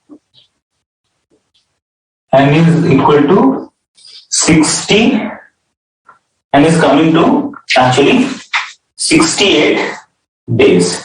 So the investor is holding his investment in scheme Z for actually 68 days. So all the aspects of this question have been covered in this particular aspect. So how we have approached this question? Question number 7. Initial investment and opening NAV is given. So we divided the initial investment by the opening NAV. We got the number of units invested. So point 1 of the question is covered. Now closing NAV per unit is given in the question. We multiply the number of units invested into closing NAV per unit. We get the total closing NAV, which covered the second aspect of the question. Now, after getting this closing NAV figure, we calculate the difference between closing NAV and the initial investment, which is this, in case of all the 3 schemes. From this, we added dividend received from these schemes, and the figure arrived at is the total yield on the investment, or total return on the investment. From this, effective yield we calculated, but in this question, the effective yield is given. We have to calculate the number of days investment held. But this can be covered with this formula itself.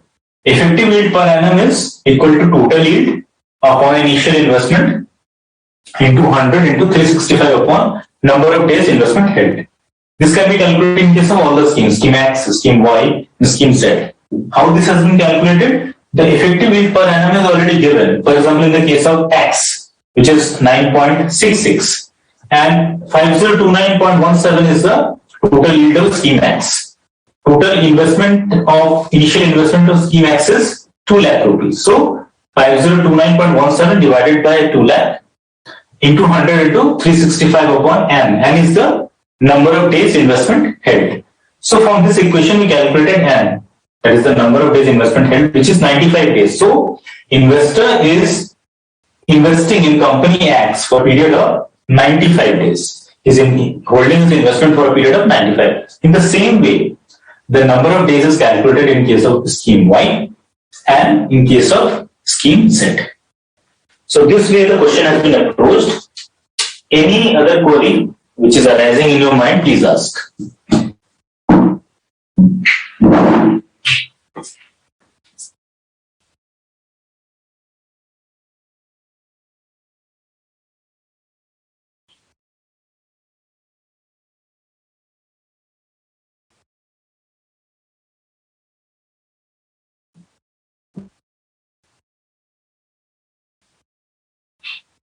Naveen, I will, if the dividend was reinvested on 36, Naveen, you can calculate this question for yourself also, because now the concept is clear to you. You can change the date, and as per the date, you can easily calculate it. Even if you find it first to try or on your own, if you find it difficult to continue, calculate this, then please write a mail on this, that on which aspect you are finding a difficulty. So first of all, I would urge you to calculate on your own. Now, Namita, we are asking that initial investment. Why we are taking initial investment as opening NAV? As NAV of mutual fund business very much different from the amount of investment made by the mutual fund. What happens is that whatever amount is accumulated from the mutual fund, these are entirely, you can say, invested. No amount is kept as mutual fund, because some amount has been invested as in equity, some amount is invested in debt, some amount is invested in a combination of equity and debt, some amount has been invested in the units of other mutual fund, and some amount may be kept as in bank also, because as cash, because that is also a part of the investment. So whatever amount has been generated from the investor are actually invested. So a unit price is fixed. I have started this mutual fund lecture with a particular questions on simple example. That on day one, the whatever amount has been, if you can remember that whatever amount has been accumulated from the investors are invested on that day itself. So a unit price is fixed. Generally, it is fixed as 10 in case of most of the mutual fund, but any other unit price can also be fixed. There is no hard and fast rule in such situations. Okay, so this unit price at which you are purchasing the mutual fund can be considered as the opening NAV, because whatever you are investing in the mutual fund is further being invested by the mutual fund. It's assumed that the further being invested by the mutual fund at various avenues on the same day itself. Fine, I hope your doubt is clear now. Now we will proceed further.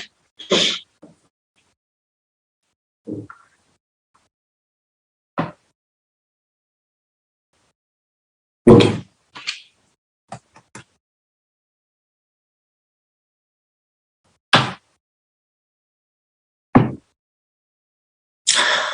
Okay, guys, now come to question number 8. Question number 8 is slightly different than the other question which you have done till now. Let us read this question and follow the same method. That is, first try to understand this question and then just make out that how to approach this question first, and then we will solve it. Now, you can say 1st of April 2012, mutual fund, ABC mutual fund issued 20 lakh units, okay, at 10 per unit. So total investment is, total issued amount of mutual fund is 20 lakh into 10, that is 200 lakh, okay. Initial expense is 12 lakh and it has invested in capital market instruments of 185 lakh, okay, fine. Now, it also sold some of its instruments for 63 lakh. It has purchased some securities for 56 lakh. There are some fund management expenses of the mutual fund, which is 8 lakh, out of which 10% are in arrears. Then again, during the month of this April, the fund earned dividends of rupees 2 lakh and it distributed 80% of whatever dividend it has received. Means out of 2 lakh, whatever it has received, it distributed 80% of that. And at the end of the month of April, that is on 30th April 2012, the market value of the portfolio was 198 lakh. Next paragraph, what it is telling that Mr. Akash, an investor, subscribed to 100 units amount for 2012 and disposed of the same at closing NAV on 34/2012. What was his annual rate of earning?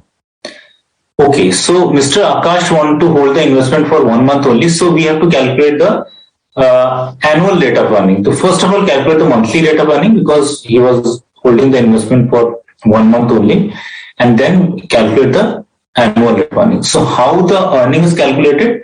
We did this in the previous question, that is closing NAV minus opening NAV plus dividend plus capital gain, right? Now, in this question, if you observe that the opening NAV is given, the initial investment is given, but the closing NAV figures are not given. We have to calculate the closing NAV. So, how the closing NAV will be calculated? The closing NAV will be calculated with the help of some cash expenses. So, cash value, first of all, the closing cash is calculated, and then the closing market value of the portfolio is given. If you can observe in the last line of the paragraph, that the market value of the portfolio was 198 lakh. That is at the end of the April. So market value of the portfolio plus closing cash will be the total assets. From the total assets, the liabilities will be deducted. So we will get the net asset value, and this closing net asset value, we will get the closing net asset value at the end of the month of April. Then this closing and net asset value will be compared with the opening net asset value, and then any dividend and capital gain will be added. From this, we can calculate the rate of return as we have computed in case of our previous questions. So let us solve this question by this approach, step-by-step approach.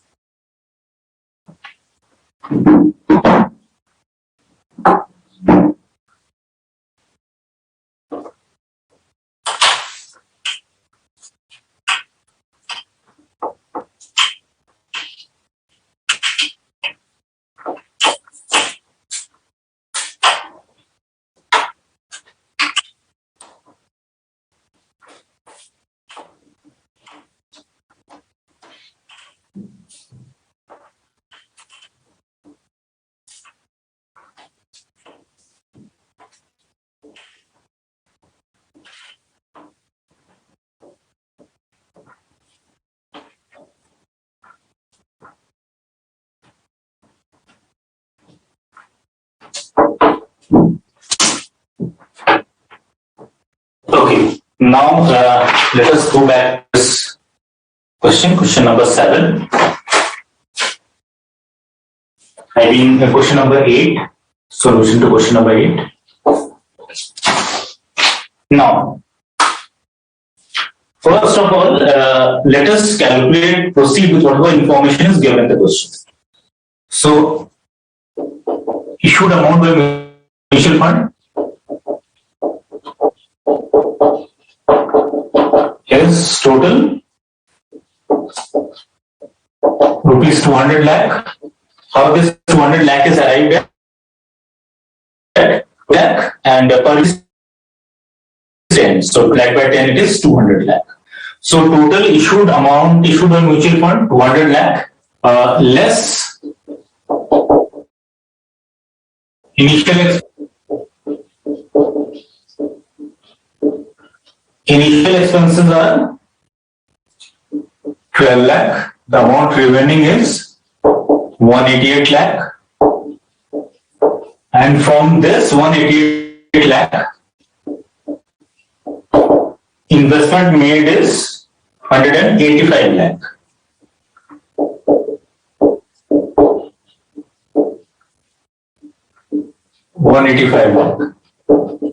So whatever amount remain is 3 lakh. So what is this 3 lakh? 3 lakh is the opening cash balance. This is the opening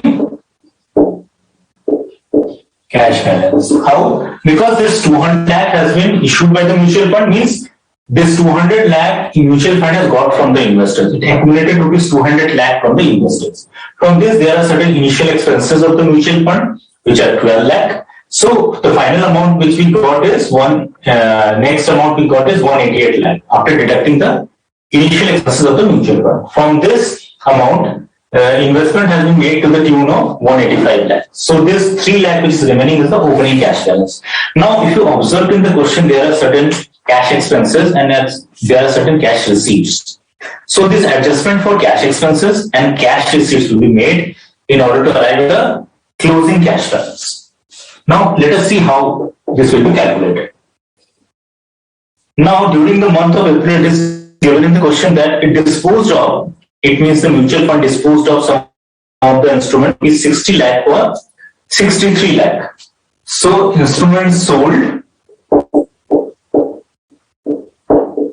for rupees 63 lakh. So, 63 lakh will be some cash receipts. So, this 63 lakh will be added.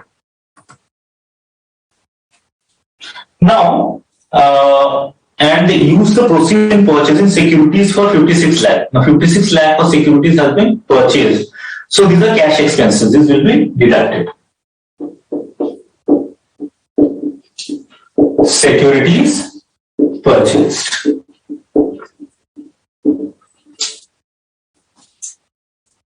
$56 lakh. Now, Fund management expenses for the month of April is 8 lakh, out of which 10% was in arrears. So total cash fund management expenses are fund management expenses, which is 10% are outstanding, 10% are in arrears. So 90% will be in cash. So 90% of fund management expenses are given in the question, which is 8. So 90% of 8, 8 9 72, that is 7.2 lakhs. It will be 7.2 lakh. Now go further to the question. In April 2012, the fund earned dividends amounting to rupees 2 lakhs. So dividend earns is a dividend earned cash receipt on the part of mutual fund. This will be added. Dividend earned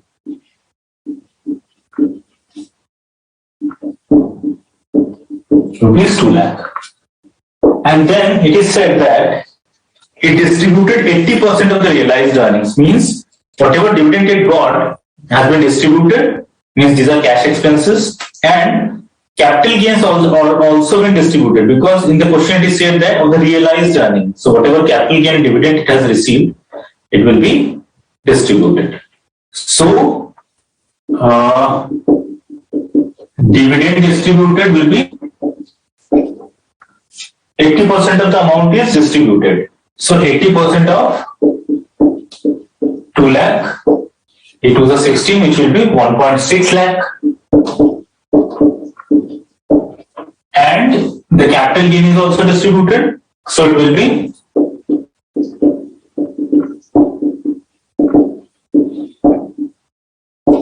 it is 80% of 3. So 8 is a 24, it will be 2.4 lakh. Now let us calculate all these figures.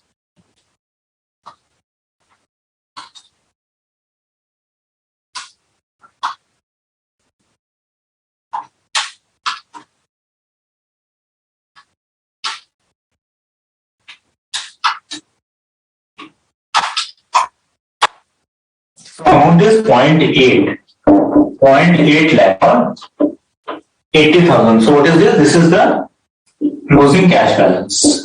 This is the closing cash balance. So how this closing cash balance is arrived at?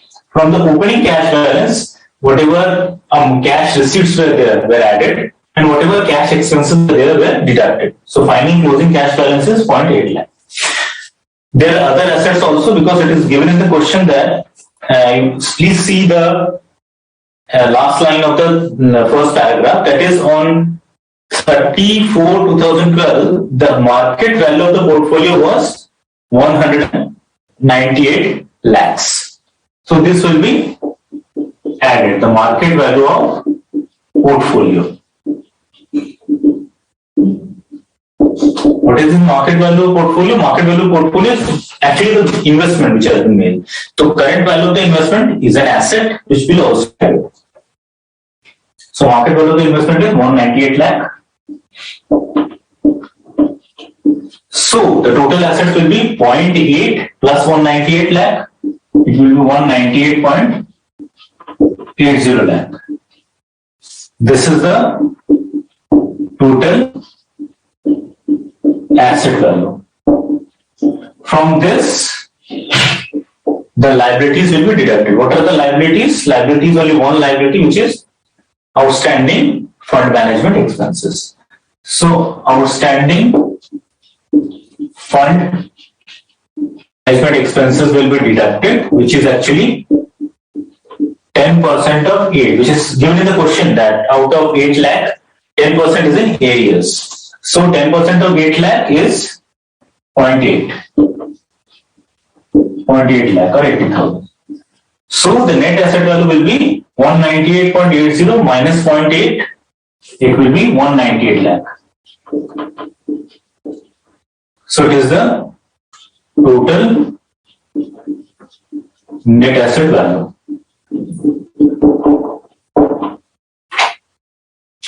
It is the total net asset value. Now from this the earning can be calculated. The first aspect is clear that the closing total, this is the closing net asset value. Closing net asset value. So in order to calculate the return, the first step is actually achieved. Closing net asset value is now calculated. You can compare this with the initial investment in order to arrive at the return. From this, obviously, the capital gain and dividend will be added. So, total net asset value is 198 lakh. So, net asset value per unit will be net asset value NAV per unit will be 198 divided by the number of units. The number of units are given in the question, 20 lakh. So 198 upon 20 is equal to 9.9. So 9.9 per unit. So how this net asset value per unit is calculated? 198 lakh. Okay. 198 lakh divided by the number of units given in the question, that is 20 lakh. So 198 lakh divided by 20 lakh is 9.9 per unit. This is the NAV per unit. And what this is the closing NAV per unit. And what is the opening NAV per unit? Opening NAV per unit is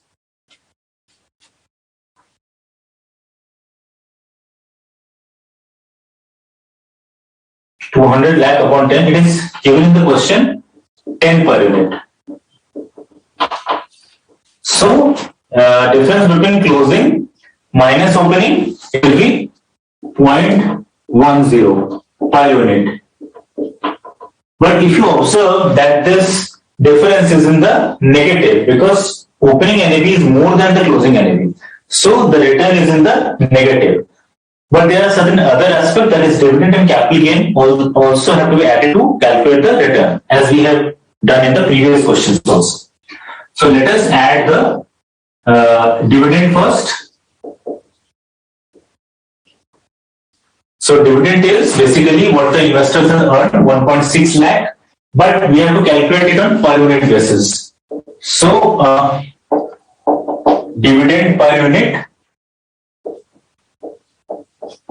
is equal to 1.6 upon, or you can say 1.6 lakh upon 20 lakh.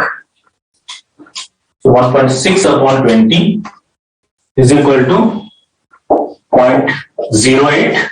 So dividend per unit, how it is calculated? 1,60,000. It is the total amount. 1,60,000 divided by 20. 20 lakh is the, you can say, per unit. So it is 1.6 lakh divided by 20 lakh. This is the number of units. Okay, this is the total amount. So dividend per unit is 0.08.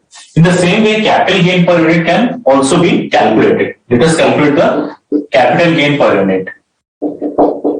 It is, what is capital gain total?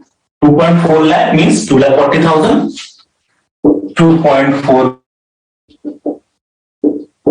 divided by 20 lakh units. So capital gain is 2.4 upon 20. Is coming to 0.12. 0.12 per unit. So these figures are on per unit basis. Now we can add the dividend and the capital gain in order to arrive at the total return or annual rate of earning before calculating it. Now, dividend, we will add 0.08 and capital gain plus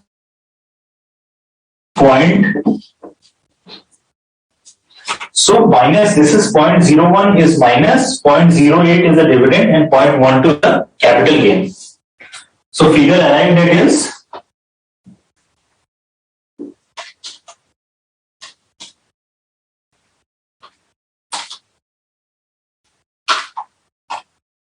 coming to 0.1. 0.10 is actually the return, or you can say the return actually per unit. So return on investment will be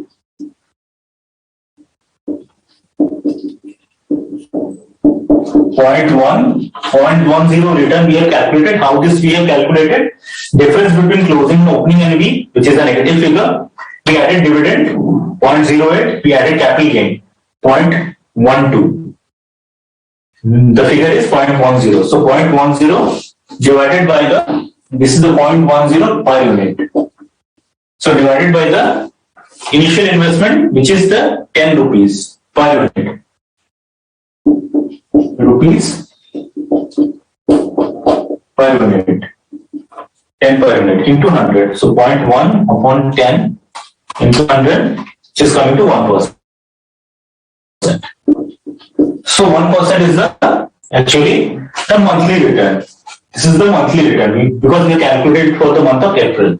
Yearly return can also be calculated because in the question it is asking the annual rate of earning. So yearly return or the annual rate of return will be this 1% multiplied by 12, which is 12%. So yearly rate of earning is 12% and monthly rate of earning is actually 1%. So this way the question has been approached. So in this question, how we have proceeded?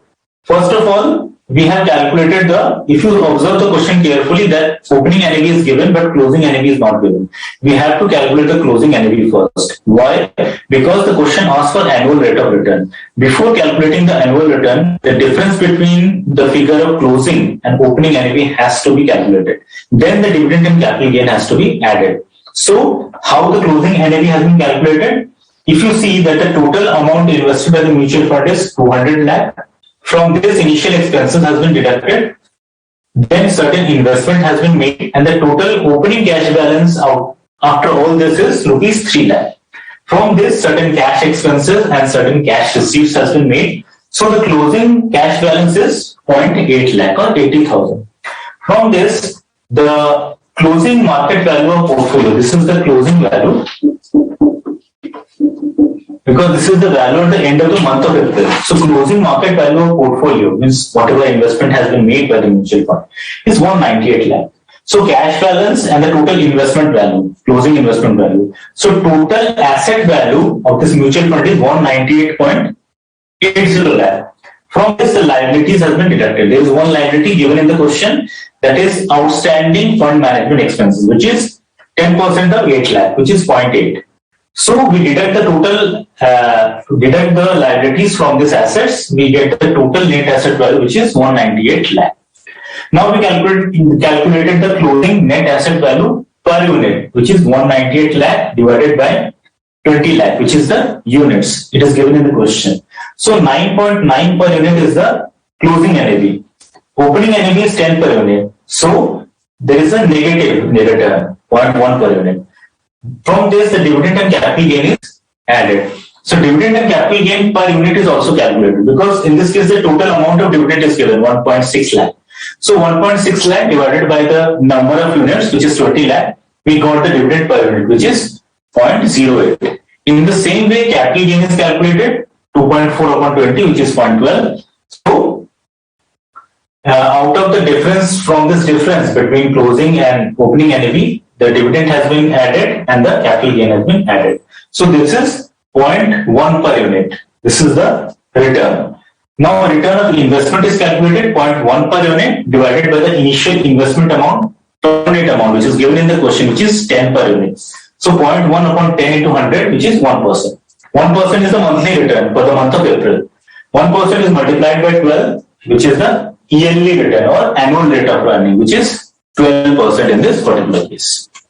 So this way, this question has been solved.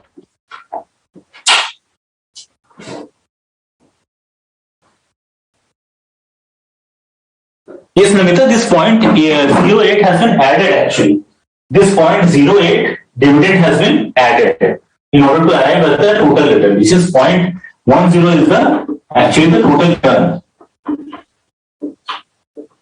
total return per unit basis. So whether it is 100 units of Akash or 1 unit of Akash, the return will remain the same if you calculate it on per unit basis. So this is the total return 0.10, and this dividend 0.08 and 0.12 capital gain has been in order to arrive at this figure. Okay, because minus 0.10 plus 0.08 plus 0.12. It's actually coming to, now let us come to this next question. This is question number 9. And it is slightly different question in which the two business plan, that is plan D and plan B is there. Plan D is where when the investor invested in the dividend plan, means he wants the dividend to be reinvested every year. And bonus plans means whenever the investor receives bonus, that will be reflected in his overall yield. So let us calculate the effective yield in case of both these plans. So ready with this question? You can solve beside me. If you have not print out, then please take the screenshot of this so that you can solve simultaneously with me.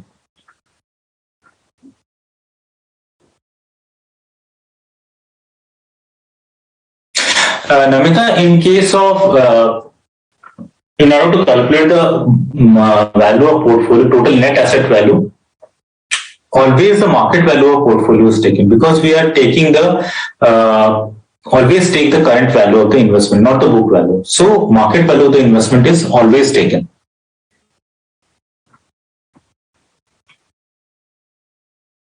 Okay, now let us solve this question. Question number 9.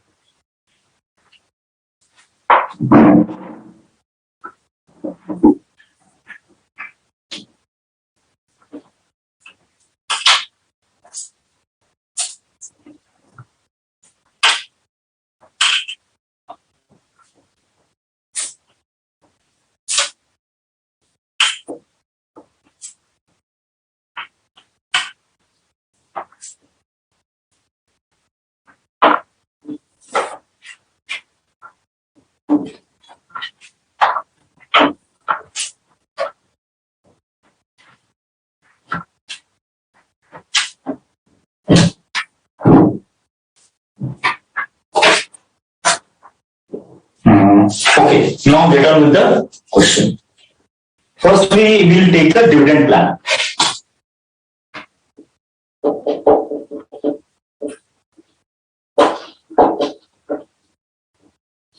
Just take the dividend plan first.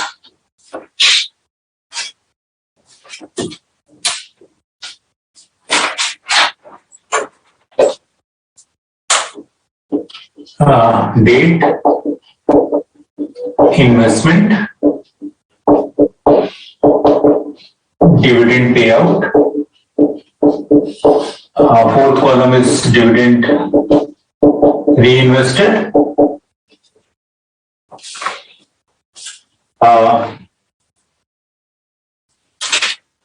Net asset value, units, and closing balance units.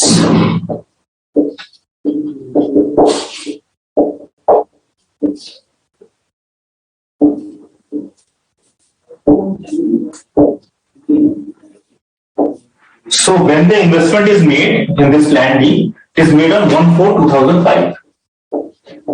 1/4/2005, and the total investment is rupees 2 lakh.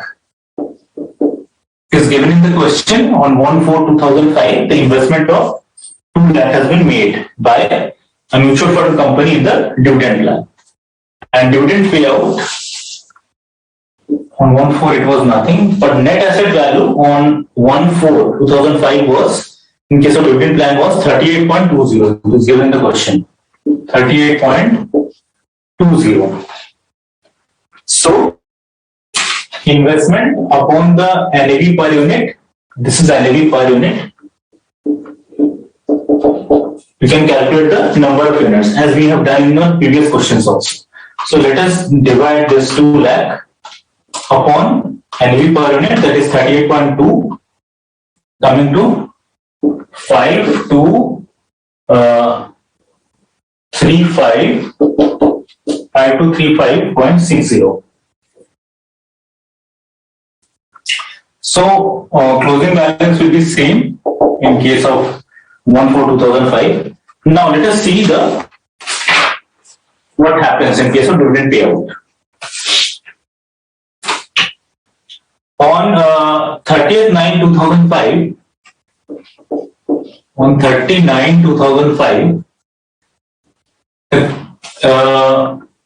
dividend has been paid by the companies at 10%. Okay, so dividend payout was 10%. And what is the dividend reinvested? First off, let us find out what is the amount of dividend which you can say the investor got from the mutual fund got from the various investments. It is the 5235. This is 5235.60 units multiplied by rupees 10, because in this question it is given that the face value of the unit is rupees 10. So you know that dividend is always declared on the face value. So this closing balance unit cost of April 5235.60 multiplied by 10 and into 10%. This will be the dividend for the first year. So 5235, how this 5235.60 is arrived at? By dividing this total investment upon the NAV on that date.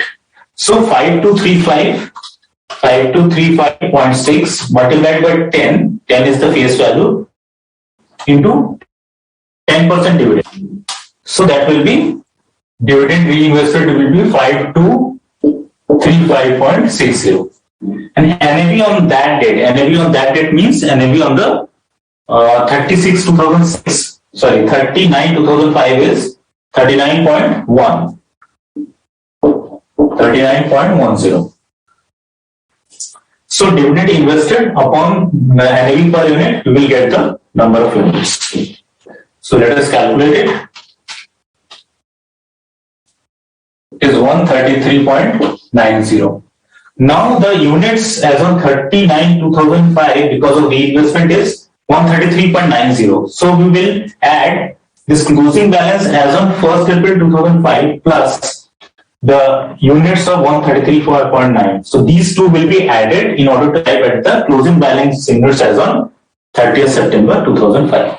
So let us add this, means 5235.6 plus 133.9. So 5235.6 plus 133.9. It will be 5369.5. Now dividend will be further declared on what date? On 31/3/2007. 31/3/07. So dividend amount is actually 15%. So dividend will be 5369.5 into 10 face value into 15%.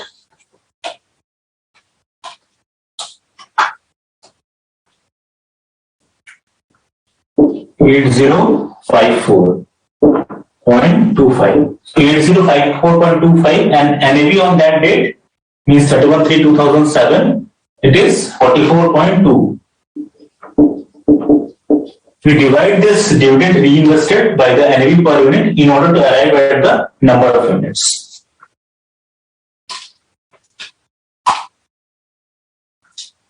$182.22. Now the closing balance units as on 30th September, this 5369.5 will be added to 182.22 in order to arrive at the closing balance of this date, 31st March 2007. So let us add it.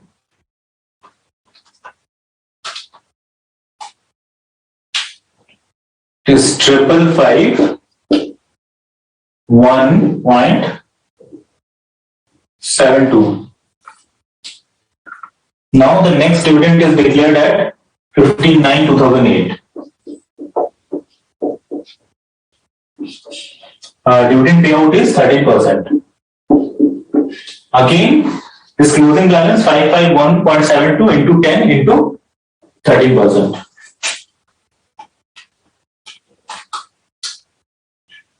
Is coming to 7217.24. And NAV on that date is 45.05. divided by 45.05 is coming to 160.21. So this closing balance, this will be added to this.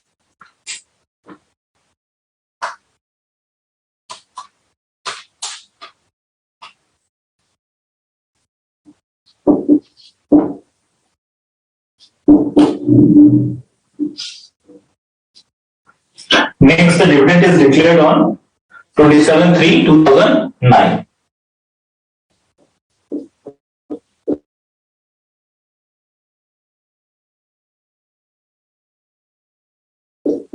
And dividend reinvested is to 10.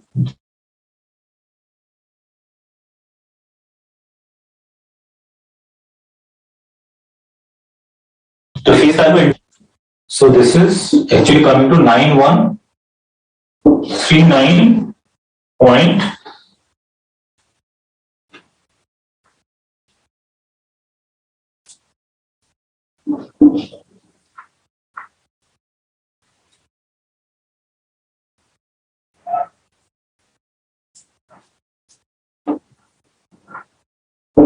08 is coming. Okay.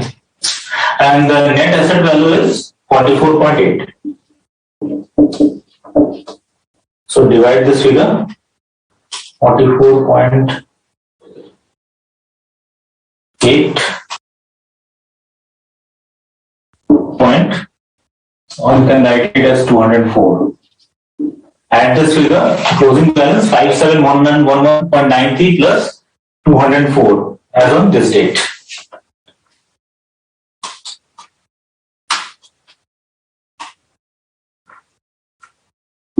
5915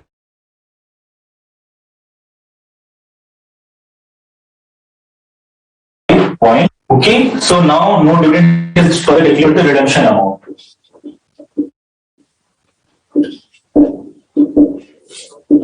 Redemption amount is equal to 5915.93 units.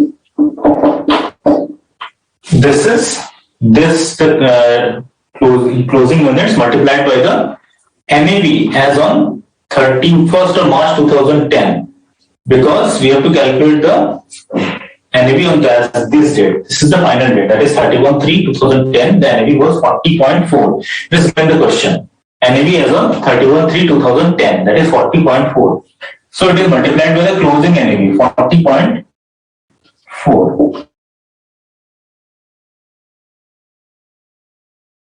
So the redeemed its units. If it wants to get back its money from whatever investment it has made in the fund.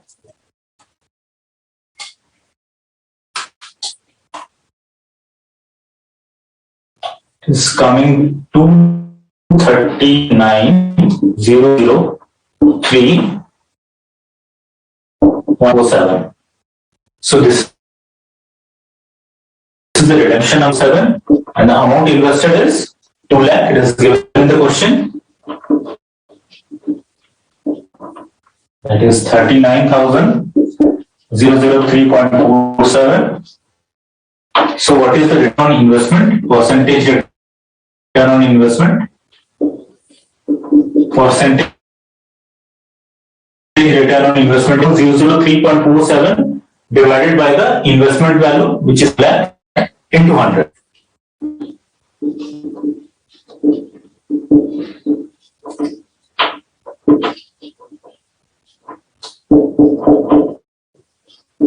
Let us calculate this.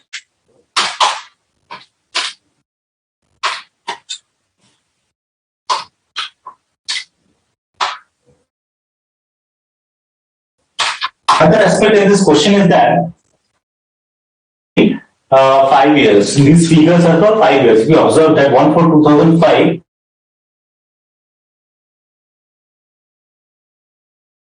to 31 of 1 year, it has been 12 months. So for 5 years, it will be 60 months. So it will be, but we have to calculate the return for 1 year. The question it is asking effective yield per annum, means return for 1 year. So it will be 12 upon 60. By 12 for because of 1 year and 16 months because of 5 years. The return we have calculated is for 5 years. That is 1/4/2005 to 31/3/2010.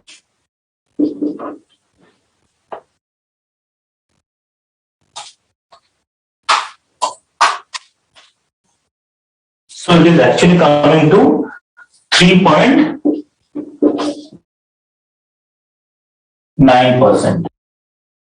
The return on investment dividend plan is coming to 3.9%.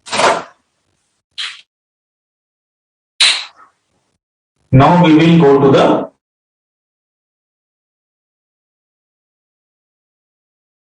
bonus plan.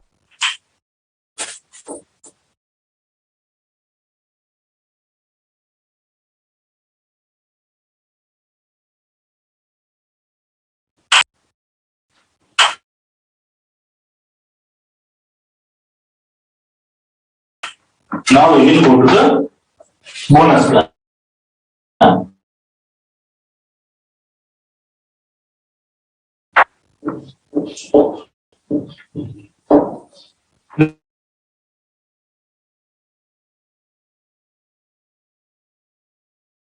Now,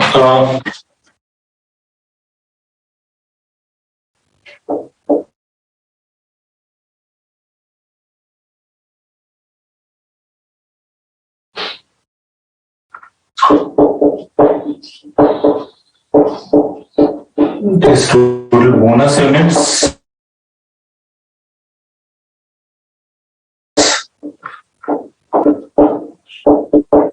It is total closing balance and NAV.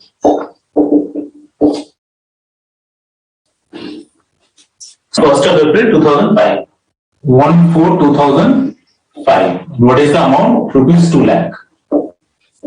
No bonus on this date. So closing balance units we can calculate it because the NAV on that date is, in case of bonus plan, it is given in the question NAV 35.60. It is given in the question 35.60, the NAV in case of the bonus plan. So we might divide total investments 2 lakh upon 35.6 NAV per unit. This is NAV per unit. But we will get the closing balance units. This is the closing balance unit. Now 2 lakh divided by 35.6 is 5617.98. So 5617.98. Now, on which date the bonus issue has been declared? Bonus shares has been declared on 30th of June 2006. So total bonus units, how it will be calculated? Bonus units 1:5 means 1 bonus shares has been issued for 5 shares held. So total number of units were 5617.98. 5617.98. So upon 5, because 1 unit has been issued in place of 5 units. So 5617.98 divided by 5, it will be 1123.6. So it will be added to this closing units 5617.98 plus this bonus units 1123 to get the total amount of units as on 30th June. So this 5617.98 will be added to 1123.6 in order to get the closing balance unit as on 30 June 2006.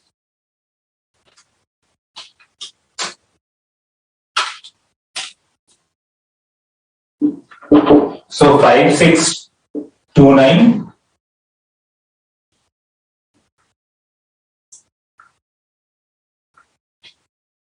5617.98 plus 1123.6.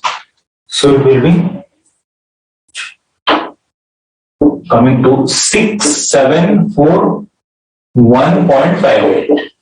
6741.58, and the NAV on that date is 36.25. Next date when the bonus issue is declared is 30/10/2008. 30/10/2008. So it will be 6741.58 divided by the 8, because bonus ratio is 1:8, means one bonus share has been issued for 8 shares held, for 8 units held. So 6741.58 divided by 8. So it will be 842.69, or you can say 842.70. So this 842.70 will be added to this closing balance units in order to arrive at the closing balance units as on 30/10/2008. So 842.70 plus 6741.58, that is 7584.28. NAV on that date is 38.30.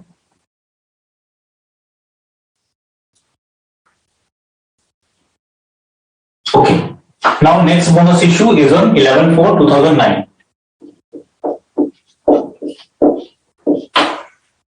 And it is 1:10. Means one bonus share issued for every 10 shares held. So it is 7584.28 divided by 10. So it is 758.43. This will be added to the previous balance, 7584.28. So the closing balance as on 11/4/2009 is 8342.71, and NAV as on that date is 38.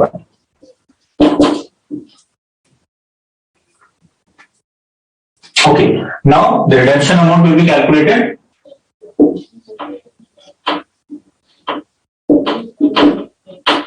Redemption amount will be calculated. It is closing units is 8342.71 into the NAV as on 31/3/2010 at the end of the scheme is, in case of bonus plan, it is 39.70. It is given in the question. 39.70. So let us calculate it.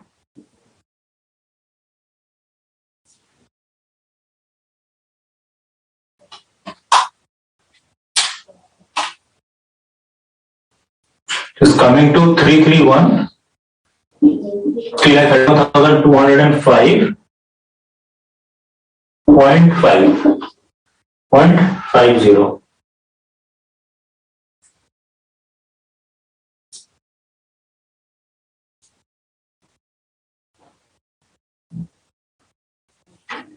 So 8342.71 multiplied by 39.7.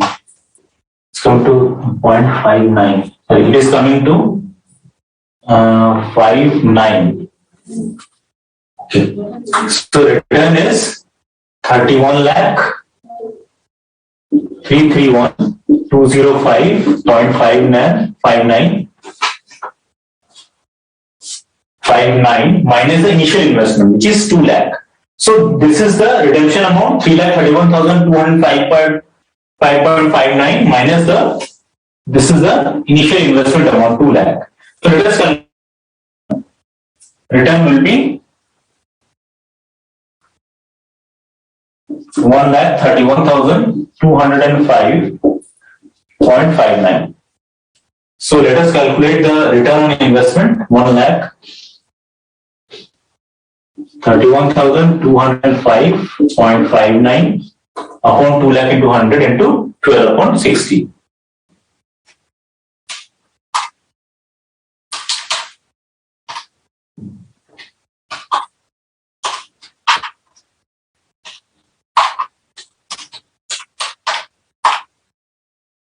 So it is coming to about 13.12%.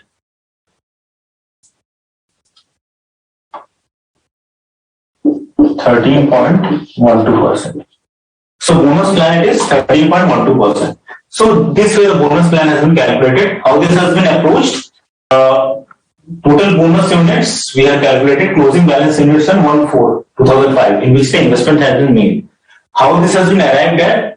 Total investment value, that is 2 lakh, has been divided by the 35.60, which is the NAV on opening NAV. So we calculated the number of units. On next date, that is 36/2006, the bonus issue has been declared. Means out of 5 units, 1 unit has been given. So this 5617.98 divided by 5. So this number of additional units have been received. So this as the additional bonus units will be added to the previous closing in order to arrive at the current closing. In this way, every year the bonus units have been calculated and final units are arrived at is 8342.71. Now we calculate the redemption amount, means the final closing balance units 8342.71 multiplied by the closing NAV, that is on the date of the redemption, that is 30th of March 2010, which is given in the question 39.7. So we multiply this 8342.71 into 39.7, we get the total amount. We calculate the return, means 3,31,205.59 minus the 2 lakh, the initial investment. So investment is this return 1,31,205.59 divided by the initial investment into 100 into 12/60. Why 12/60? Because we are calculating the question. In the question, it has been asked that we have to calculate the return for 1 year. And the return we have already calculated is 1,31,205. It's for 60 months, that is 5 years. So that is why this is 12 upon 60 or 1 upon 5. So in this way, this question has been approached. Any final thought on this? Any queries?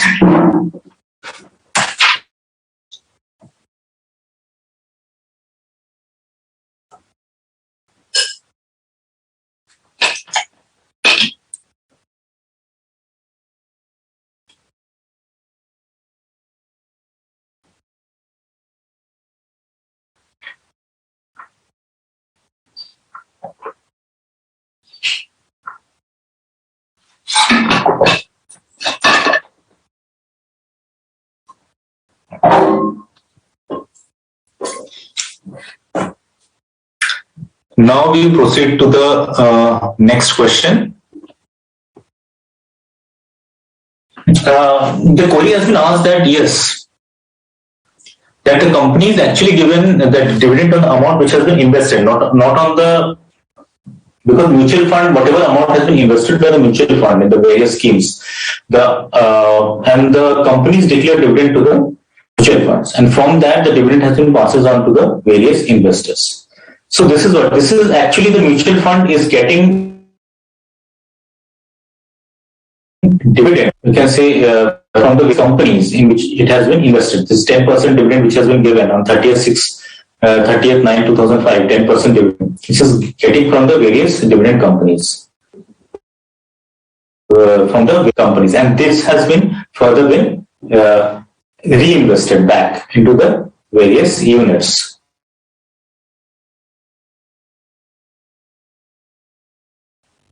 So in this case, it has been calculated accordingly. Initial expenses, you can say when the mutual fund has coming out with any new fund offers, you can say the brokerage expenses are there, the various research and development expenses, some legal expenses are there. These can be initial expenses on the part of the mutual funds. Capital guarantee schemes, I can say capital guarantee schemes are more or less in the line of capital oriented schemes, because in this case the basic purpose is to protect the capital, in which case the majority portion has been in debt, some of the portion are in equity. And these protection oriented schemes are, you can say, mandatorily credit rated. Since they are mandatorily credit rated and majority of the amount is in debt, these are capital guaranteed schemes, or you can say capital protection oriented schemes, are more or less safer.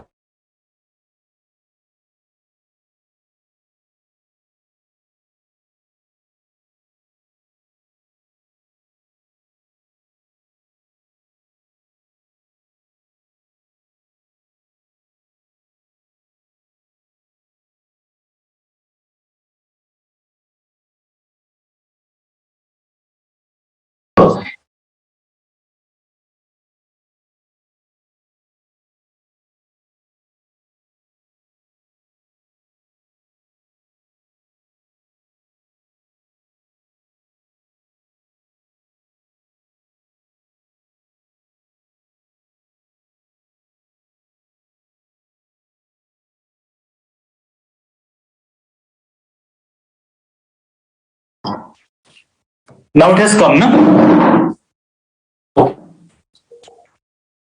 अभी 10 minutes है, अभी 10 minutes में हो जाएगा. और last question है. 10 minutes.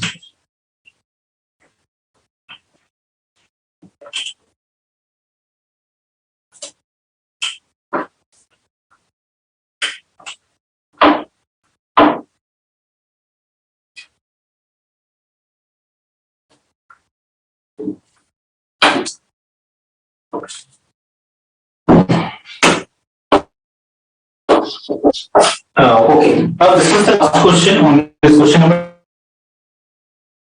10. There are two schemes, that is D mutual fund and the K mutual fund. And in this case, the NAV is given in the equity schemes of D mutual fund and the K mutual fund. Sharp ratio, tenor ratio, and standard deviation is given, and average annual cost is given, which is 3 lakh per annum. And the share price goes down by 5% within a month. Calculate NAV after a month. So in this question number 10, you have to calculate the NAV, that the share prices goes down by 5%. So if the share prices goes down by 5%, what will be its effect on the net asset value of what will be effects on the unit of the mutual fund? So we will calculate the volatility. For this purpose, we have to calculate the beta.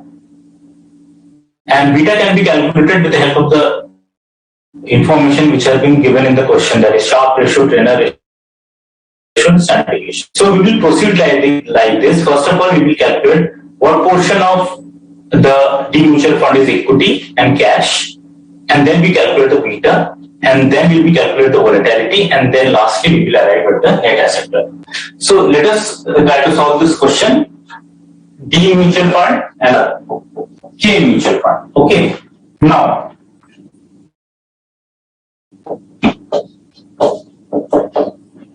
total NAV is 70.71 in case of D, and in case of K it is 62.50. Equity portion in case of D is 70.1 into 99%, which will be 70 rupees. So the rest of the amount is in cash, that is 0.71. Okay, same way it has been calculated in K. K is a net of 5, and it is given in the question that 96% is equity. So equity portion is 60, the rest of is cash, that is 2.5. Now we calculate the beta.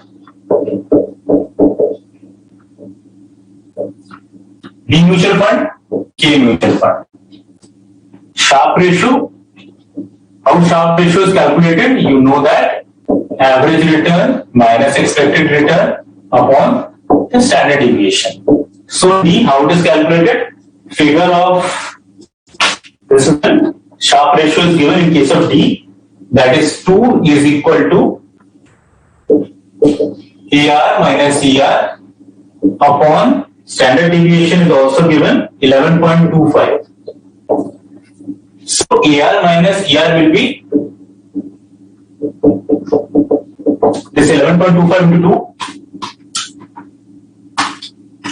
which is 22.5. And in case of K, it will be 3.3 is the Sharpe ratio. AR minus ER divided by standard deviation, which is 5.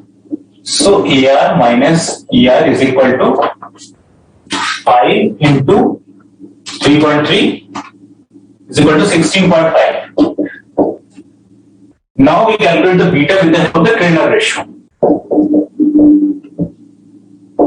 Trainer ratio is equal to average return minus expected return upon beta. So in case of D, it will be trainer ratio is given 15 is equal to AR minus ER. We have calculated 22.5 divided by beta. So beta will be calculated 22.5 divided by 15. It will be 1.5. Okay. Now, in case of K, it will be calculated as trainer ratio is given. In case of K, also 15 is equal to AR minus ER. We have calculated 16.5. So 16.5 divided by beta. So beta will be 16.5 divided by 15. So it will be 1.1. Okay. Now we will calculate the third step. We will calculate the effect on mutual fund.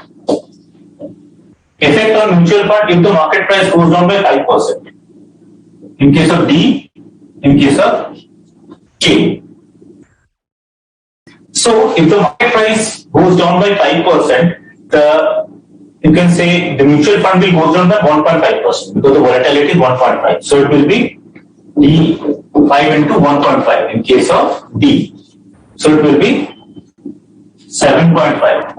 In case of K, it is 5 into 1.5. If the volatility of beta in case of K is 1.1, it is 5.5. The beta. Since we have calculated the beta and now we know the volatility in case of D and K, we can calculate the NAV. Now calculate the NAV. That is the last part. Calculation of NAV. In case of D mutual fund, in case of K. Equity. So equity in case of D, it is now it was 70, but volatility is been down by 7.5%. So 100 minus 7.5%, it is 93.5%. So it will be 70 into 93.5%. It will be 70 into 93.5%, which is 65.41. 65.45. And in NAV, there is cash also. Cash is 0.75. But there are certain expenses also, which is given in the question. 3 per unit annual. But we are calculating monthly. So it will be 3 upon 12, which is actually 0.25. So cash will be 0.71 minus 0.25.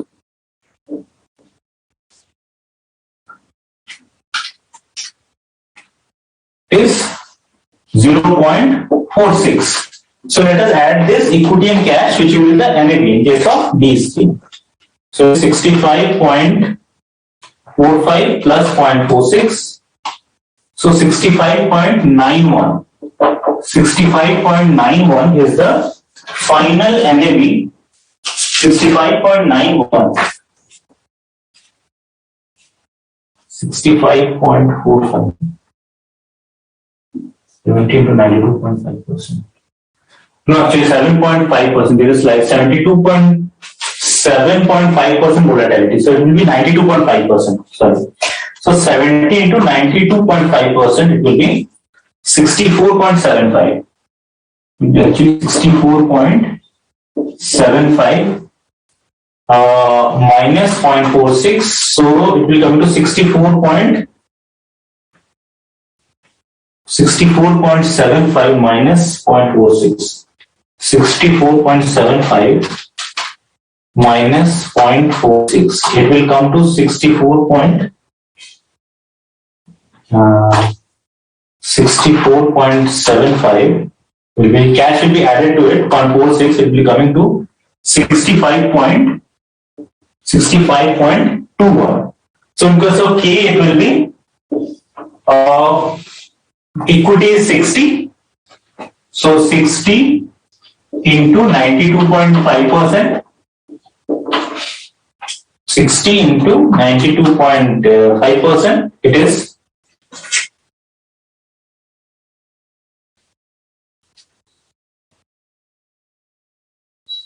volatility in case of what is the volatility in case of K? It is actually 5.5%. So 100 minus 5.5% is 94.5%.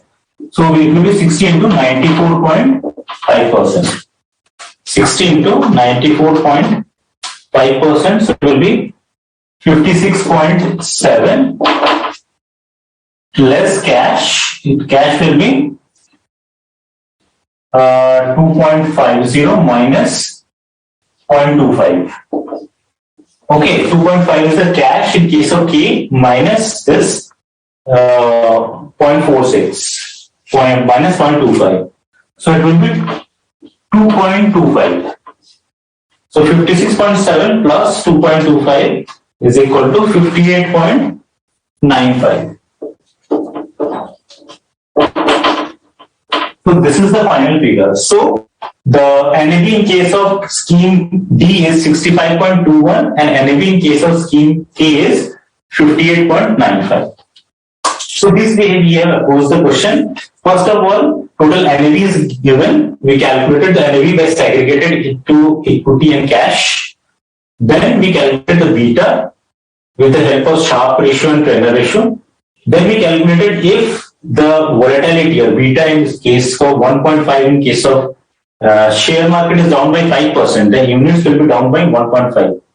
So in D scheme it will be down by 5 into 1.5, that is 7.5, and in case of K the volatility is 1.1. So if the share market is down by 5%, the unit will be down by 5 into 1.1, that is 5.5%. Lastly, we have calculated the NAV. In case of D scheme, it will be equity. 70 is the amount of equity. 70 will be multiplied by the 92.5%. How this 92.5% came? It is 100 minus the 7.5%. Because now the value of units has been declined by 7.5% because of volatility in the market. So 70 to 92.5% is 64.75%. From this, cash is added because it is also in the NAV. That will be 0.71 minus 0.25. So how this 0.25 has come? It is the expenses, cash expenses. It is given in the question that annual average cost is 3.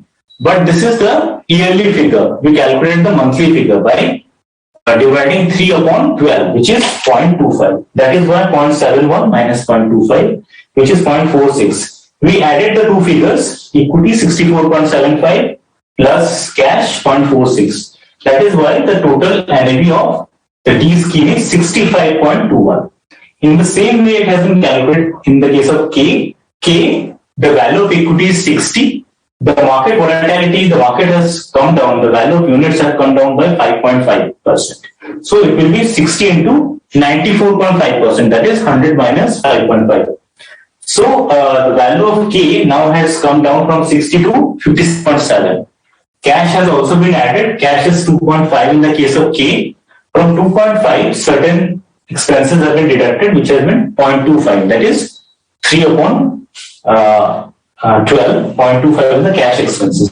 So 2.5 cash minus 0.25 cash expenses, that is 2.25. So 56.7 plus 2.25. The final NAV in case of scheme K is 58.95. So this way the question has been approached.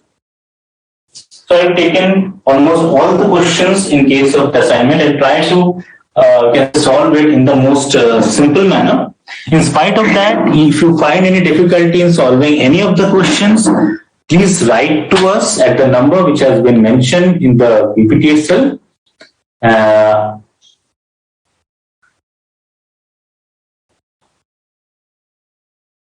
And can call us also at those email ID, numbers and email ID also. I will just share it so that I will take a few minutes to share this.